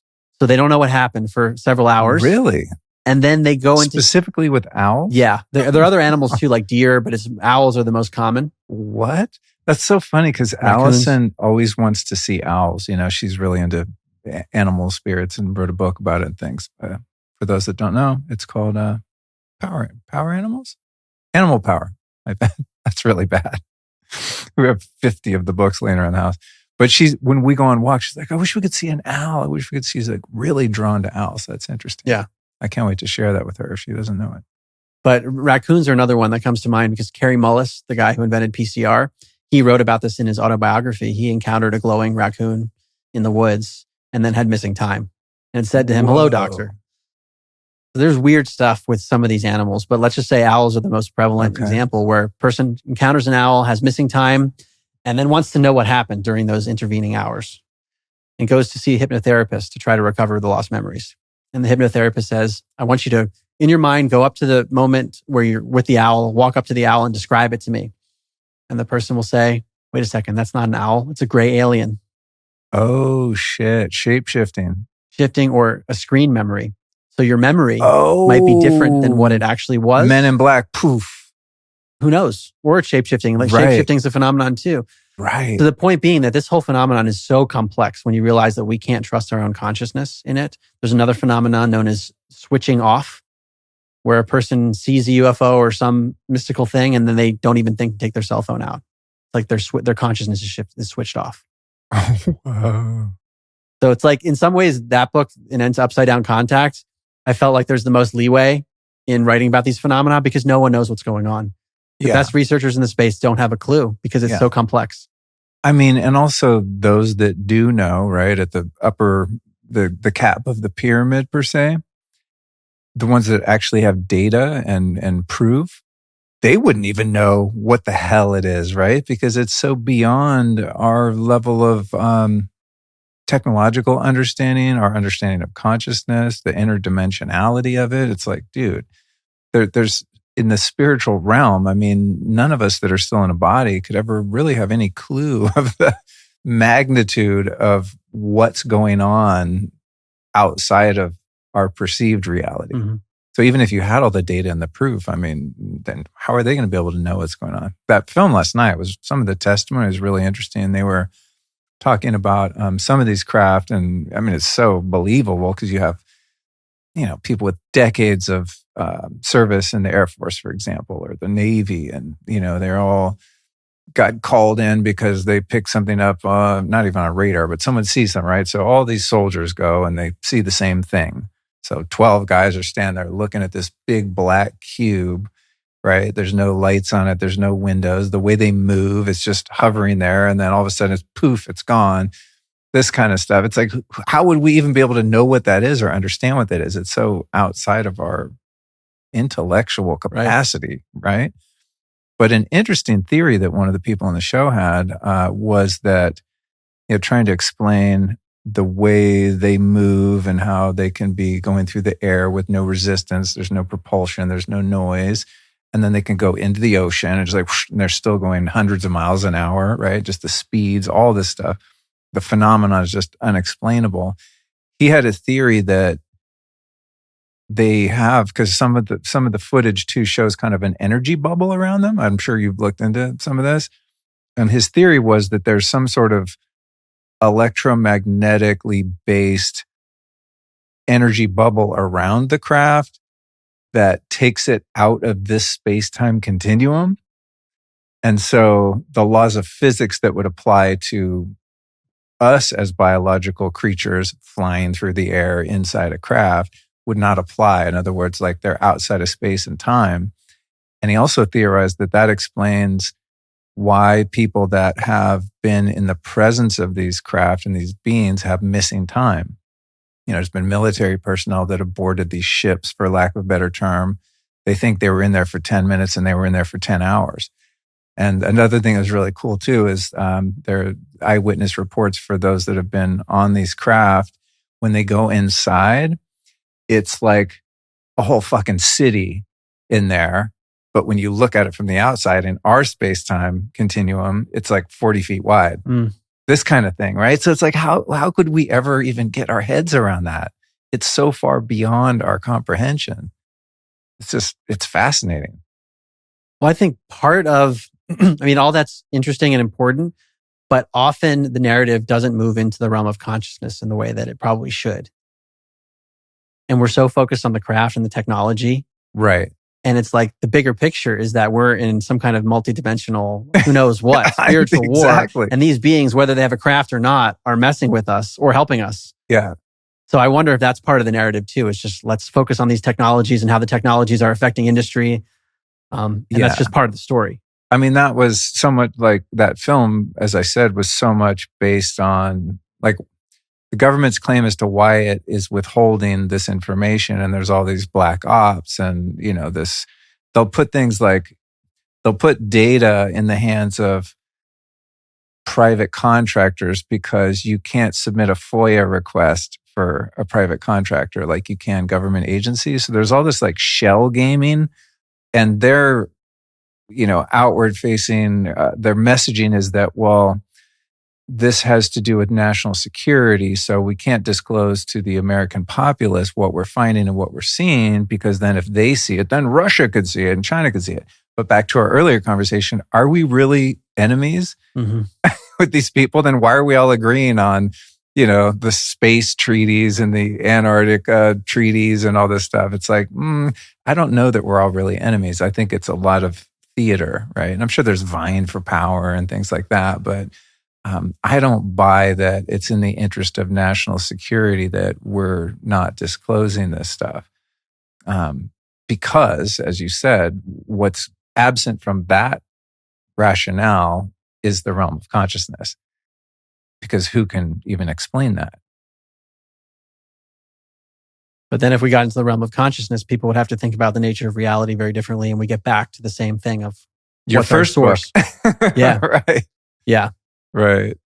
So I think there is something to me. There's something going on. And in any individual instance, I get asked all the time, like, there's this thing in the news. What do you think about this craft? And I'm like, I really don't know. Because sometimes it could be government technology or a drone or something that's not actually foreign. Other times, who knows? It could be something from another space-time realm or some other dimension. But on the whole, to me, it's about who are these beings, whether they're in this realm or not, and how are they affecting our society, and what should we do about it? And why has it been going on for so long? It takes us back to origin theories like the Nag Hammadi scriptures or whatever. I think it ultimately takes us back there. I like to think of them as babysitters. That makes the most sense to me. Because if there are beings that are benevolent, which I'm sure there are, probably both, as we said, and they're watching, these quote unquote nuclear facilities, which is a whole other psyop rabbit hole, nuclear bombs, et cetera. But these military installations, right? And they can intervene and supposedly shut shit down. It's like, why don't they just go shut it all down? I think there's something in the spiritual realm that has to do with free will. Like, they're aware of humanity's free will, right? Because they have the technology right now, I think, to destroy the entire planet and the human population, or to really help us advance. So it's like, maybe they're one aspect of consciousness that's just like, we're not going to interfere with your free will. Yeah. We're just kind of observing you guys and watching what you're doing down here, you little hairless apes, dumbasses, that are like a much lower level of development, not only technologically speaking, but in terms of consciousness. I mean, we're still doing war. What? Right. You still murder people here? Huh? You guys pay people to enslave you and murder other people supposedly on your behalf? Like, what are you guys doing? We're like infants to them, probably. We're like ants. Why would they bother trying to hurt us? Well, the free will question is tricky to me because of the abduction phenomenon, for example. Oh, right. So these are instances where a person is taken. Sometimes it's just in their consciousness, like in Rick Strassman's DMT studies. There were people while they're on a DMT trip experiencing things that people talk about during an abduction, like being on a table and having things done to them that they didn't like. And that's one of the reasons he stopped the study, because of ethical reasons. He was like, I can't expose people to these beings. No way. Yeah. He was like, I guess I'm going to have to look into the abduction phenomenon, because he wasn't familiar with it. He wrote this in his book, DMT, The Spirit Molecule, which, by the way, was endorsed by John Mack, who was the head of psychiatry at Harvard, Pulitzer Prize winner, who at the end of his career started to study abductions. People came to him. Bud Hopkins, I believe it was, who said, you got to look at abductions, John. And John did. And people were coming with these stories. And he's like, okay, something's going on here. But the point is that people are taken seemingly against their will, physically or non-physically, whatever it is. And in John Mack's case, the people were not on DMT. These are just people that experienced an abduction. And they're being operated on by gray aliens. And sometimes there's a praying mantis being, a giant mantis that's running the show. And people talk about this hierarchy of different types of beings that are out there. And often they have a spiritual awakening through this experience, even though it's very unpleasant. And I hear some people say, well, it was like a pre-birth contract that your soul made. So it was your free will and you just don't remember it. Right. So how does that play into all this? I don't know. The free will thing is really interesting to me too, because I have this dichotomy in my model of life. And one is there are no accidents. Like every second of every day is planned and orchestrated. It just seems that way based on synchronicities and just the way things happen in my life. The more I surrender to that, the better things go. Yeah. So it doesn't seem like I really have control over anything, even if like I'm exercising my free will. It's like there's this sort of inertia, this patterning that seems to happen in our reality.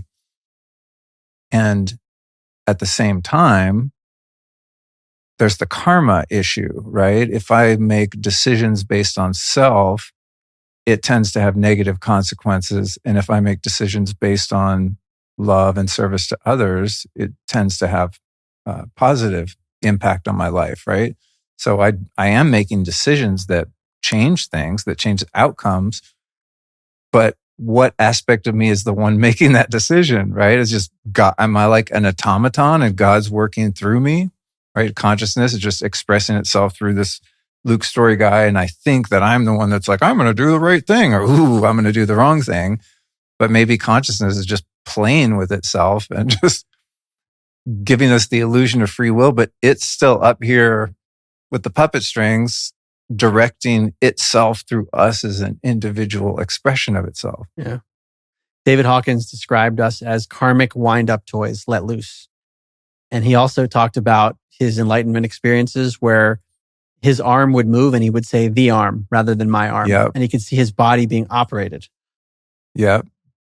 So who is the ultimate self that's functioning? I mean, it's probably more complex than we can understand. I love Bernardo Kastrup's analogy of whirlpools in a stream of consciousness. So as an individual whirlpool, as Mark and Luke and so forth, we are tapping into a part of the stream, and we can tap into bigger parts of the stream to enact its will, but we are limited in certain ways. Yeah. Yeah. Speaking of David Hawkins, I was going to mention this earlier. I remember that you were a fan like me. He's my all-time greatest spiritual teacher. Same. I can never outgrow him. You know what I mean? There's been like teachers on my journey that have been so revelatory and so helpful. And I won't say outgrow them like, oh, no, I know more than them. But it's just, you kind of get their model, right? And you just apply it and it either works or it doesn't, or it works for a certain time and then you need something more. I'll go back to Hawkins' lectures or books and think like, I kind of got this shit figured out. And I'm just like, oh, dude, I'm like still in kindergarten. Yeah. Like I just can't get past that guy. But interestingly, out of all the, decades of muscle testing he did, for those that aren't familiar, he would use kinesiology to test non-local phenomenon to determine whether something is true or not true. And if something's true, the body goes strong. The nervous system responds to truth. It doesn't respond to a lack of truth, which is interesting too, because it wasn't true or false. It's true or not true. Because falsehood has no basis in reality. Only truth is real. Really interesting distinction. Also, his stuff on cause and effect is mind-blowing too, that nothing's causing anything. It's just a consequence. It's something that happens after a thing happens, after a thing happens. Life-changing shit. But anyway, like with anyone, I'm always discerning. I'm trying to poke holes in anything anyone says. I'm using critical thinking. So with Hawkins stuff, I'm like, okay, he's going to muscle test this question from the audience or whatever. And one that he tested as true, I don't know, probably hundreds of times, was that the moment of your death is predetermined when you're born. Not how or where, but when, like the end of a movie. Really interesting. And I find, on one side, I find comfort in that, because it's like, dude, why am I so tripping out on my survival? Like, you know what I mean? Like, oh, I'm worried. I don't want to get cancer or get the vaccine. It's like, you were going to die that same day because you step in front of a bus. It's your time's up. So it's like comforting in that way, but it's also threatening because that makes me feel like, fuck, dude, today might be my day. But anyway, more to the point, things that I would try that he would say that I'm like, that just doesn't ring true. Pertinent to this topic, many times people asked him the question, are UFOs real? And it would test as not true, meaning they're not real. And because 99.999% of the stuff he tested just rings true, it's been proven true in my life. It's like, how did he get that one wrong? my theory is that you have to ask the question very specifically with muscle testing. The question wasn't, are there other life forms in this reality? Are there vessels or vehicles that are able to, that we can't identify, that travel through space and time or through the sky or whatever, right? The question was UFOs. So it's like our common perception, our cultural perception of what a UFO is like a flying saucer from the 1950s sci-fi movies, right? That's false. See what I mean? So it's like you could get a false if you asked the question the wrong way. And the other one was ghosts. Are ghosts real? No, false. Or I guess you would say a positive claim. Ghosts are real. And the arm goes weak. I'm like, what?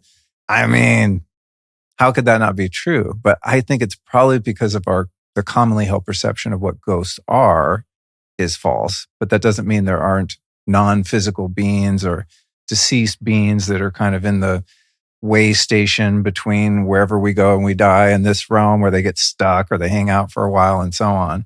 Those were two. And then another one was he was always shitting on 9/11 conspiracies. Right. But he got the facts wrong.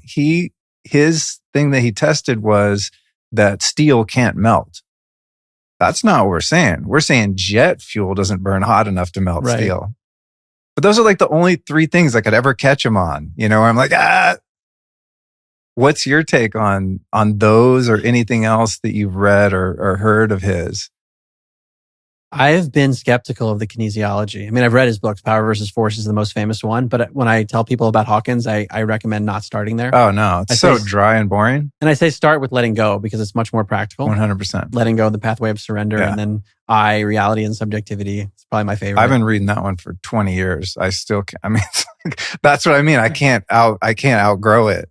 I'll take a paragraph and I'm just like, it take me all day to really like digest a paragraph. It's so dense in the non-dual kind of perspective. Yeah. Devotional non-duality. That's another one. It's a little bit shorter than but I mean, that one, you could spend a day on each paragraph. The kinesiology stuff, like you say, a lot of it's definitional. Like we have to define the terms to probably know better. But then I also wonder about the bias of the person running it, because Hawkins had not looked into many of the things that we've discussed. Totally. And maybe if he had, he would have different views. He was focused on spiritual enlightenment. Like that was his life. Right. So when he talks about politics and other things, some of his critiques of leftism actually align with what I've written about. So I was happy to see that. I've noticed that too. Because when I used to listen, I didn't know anything about, I didn't even know what left or right was, which I still kind of don't because it's fake. But he would be like, George Bush is awesome. And like, talking about Marxism and stuff like that and leftists and Lenin and Mao. And I didn't have the cultural context, but he definitely shit on like, on super crazy leftists, in hindsight, I'm like, oh, it actually makes sense. Yeah. But I don't think he went as deep in other areas. Yeah. So I mean, he wasn't his thing. Because he also tested conspiracy theories as below 200. So of course he's not researching them. But it's like, what does that even mean? What does it mean? I mean, what we're talking about here today to 99% of the population sounds like conspiracy theories. When all we're going is, we're actually questioning theories that have been told to us that are conspiratorial in their nature, which is why we're asking questions. But I think his work is incredibly valuable for the Enlightenment path. 100%. Like, so important. Yeah, me too. The thing with muscle testing is, and admittedly, I haven't given it like a lot of effort. I think you really have to build the skill set, right? But I used to go to study groups and stuff. I used to go see him speak, and I've never really met anyone that can get accurate and consistent results with muscle testing using it the way that he did. And he would claim in his talks like, oh, we have study groups all over the world, yada, yada. I mean, I wish I know one guy actually, Clayton from FLFE. He's been doing muscle testing, I don't know, 20, 30 years or something. Like, he's a reliable guy. I've actually texted him a few times over the years, like, dude, I gotta know, test this for me. And I believe his results, but that's one person out of, dozens of Hawkins sort of, fans and devotees that I met. It's always weird when like only the leader can do a thing. Yeah, exactly. It's like, why is this so hard to do? And he would say, well, if you're, he tested also that if you calibrate under 200, under the level of integrity, you won't get accurate results. But I'm like, hopefully I don't hang out with anyone under 200, Right. But then you need people to be relaxed, the person who's being tested and then the tester. There's some physical constraints. Yeah. And you can have like music on or something that could influence it. Yeah. It's one of those things that's on my like to-do list is like, all right, I need to devote myself and learn this. Because imagine how useful it would be if you could actually do it accurately. Should I buy this house? No. Should I marry this person? Yes. Right? Should I invest in this company? Boom. Is this person integrous? Yes. I mean, it's like it's life-changing, which has always been tantalizing to me. But it's just, man, it seems like a lot of work and discipline to put in to learn how to do it in a way that you could actually rely upon. Well, that's why Hawkins was so focused on it, because he realized the distinction between truth and falsehood, which is one of his books, is so important. Like that discernment process. So if you could have a tool to be able to discern, that would make life so much easier. That's everything. I mean, we wouldn't have psyops if humanity had that function. You would just see something and be like, false. End of story. Yeah. We probably wouldn't stress either about decisions in our life. We would just do things. And if we make a decision, we're like, oh, that was the right decision because we know. Totally. We those of us that aren't, proficient in muscle testing have to rely on our gut feeling and intuition, which mine's become a lot more refined. Having a wife that has a really strong one is very helpful, I will say. I learned how to have discernment from just watching how she feels into something and how many times she's right about something that I couldn't see at the time. And I go, I need to learn how to do that. I think women are generally more intuitive. There's a lot of trial and error with that because it's a subjective feeling that you can't draw it. You can't point to it. Totally. Which is why it took me a while to listen to her. I had to be proven, proof of concept for a while. Then I was like, okay, I'm not going to question it. She's like, this feels off. I go, okay, I believe you. She's always right. All right, dude. Well, I think we did pretty good. Yeah. 2 hours and 1 minute on 2 highly charged, dense books.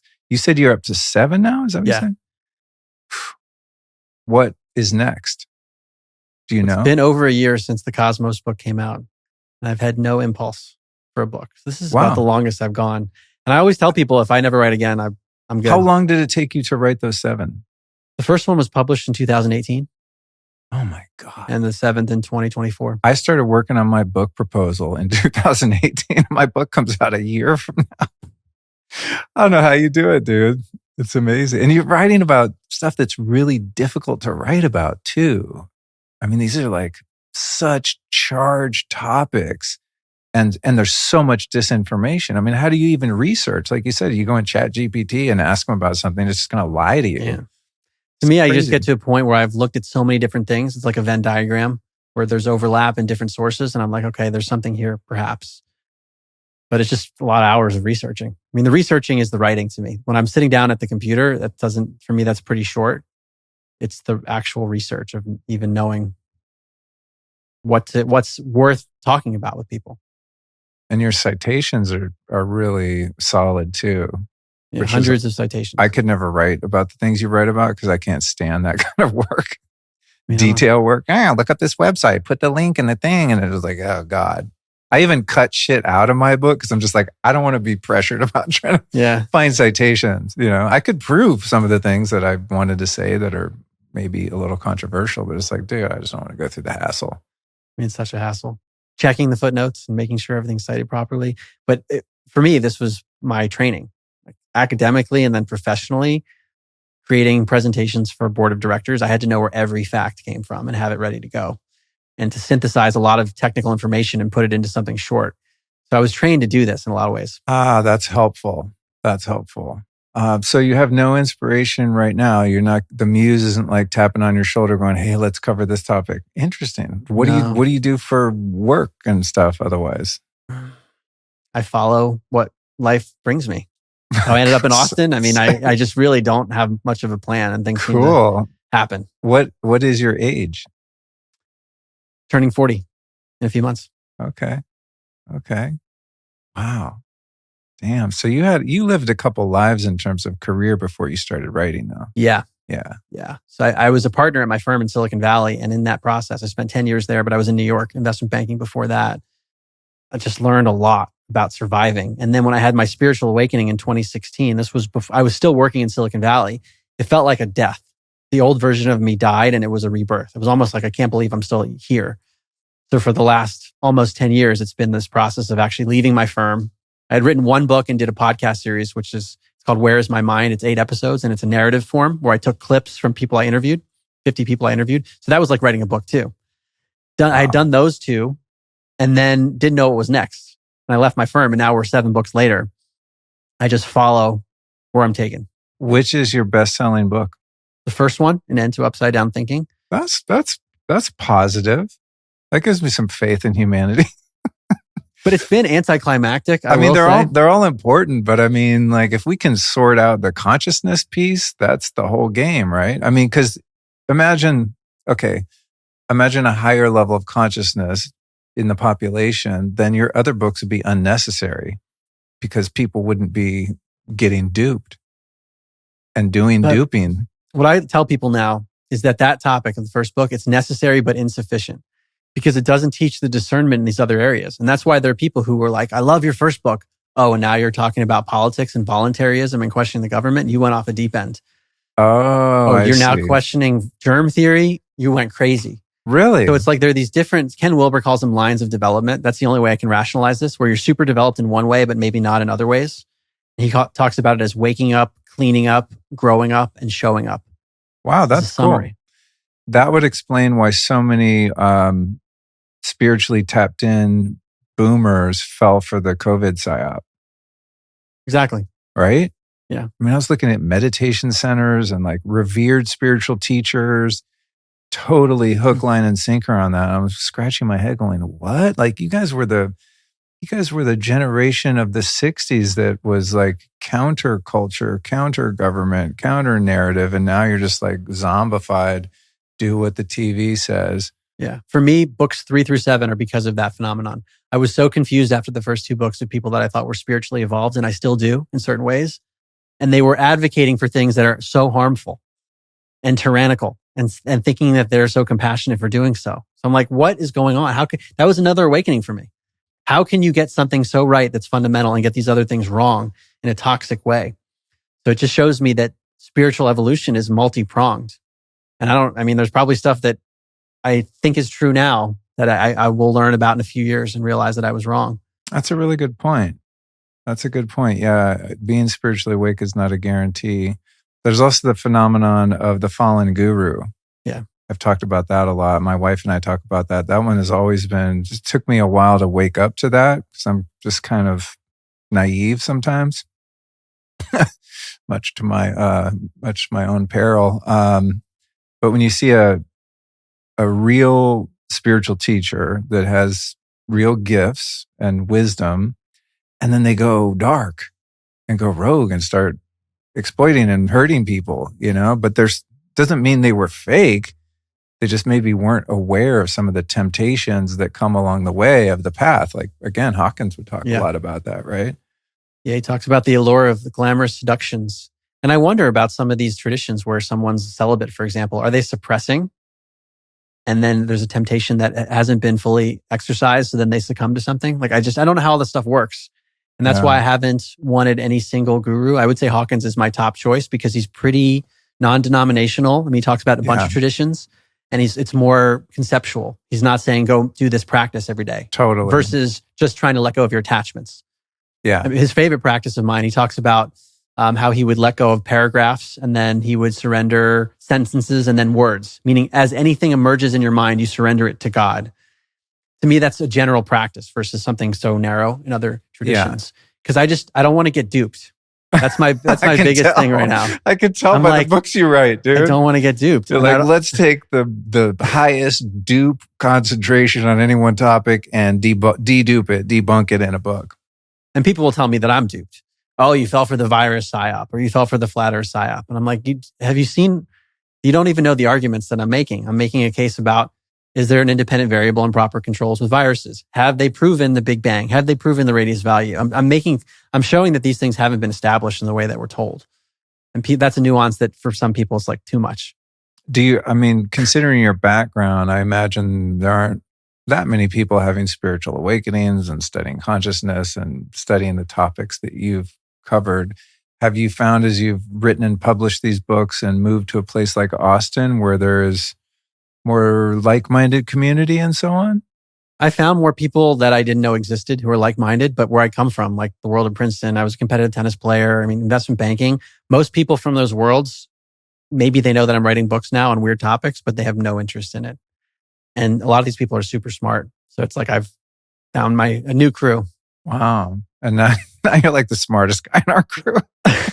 Every time I see him, I'm like, all right, tell me about this thing. It's just like, I imagine writing the books you do that people are like, either like fighting you on stuff or wanting you to give them the answer, right? That going back to that test, the multiple choice test, they're like, no, but what is it then? And you're like, I don't know. I get worried when people do that because if they think that I'm an expert on something, I'm telling you, there's so much that I don't know or understand. These books are the tip of the iceberg. Well, I'm glad you're doing it. And I'm excited to see what your next inspiration is. If it's not a book, it's going to be something super cool. Yeah. And we'll put all your books linked at lukestory.com/Mark Gober 2. That's Gober. That'll be clickable in your show notes, folks. And thank you so much for joining me, dude. It's been a blast. I'm glad we kind of niched down at least to 2 topics. I think we did a decent job of covering them. So thanks for your time. I enjoyed it. Thanks, Luke.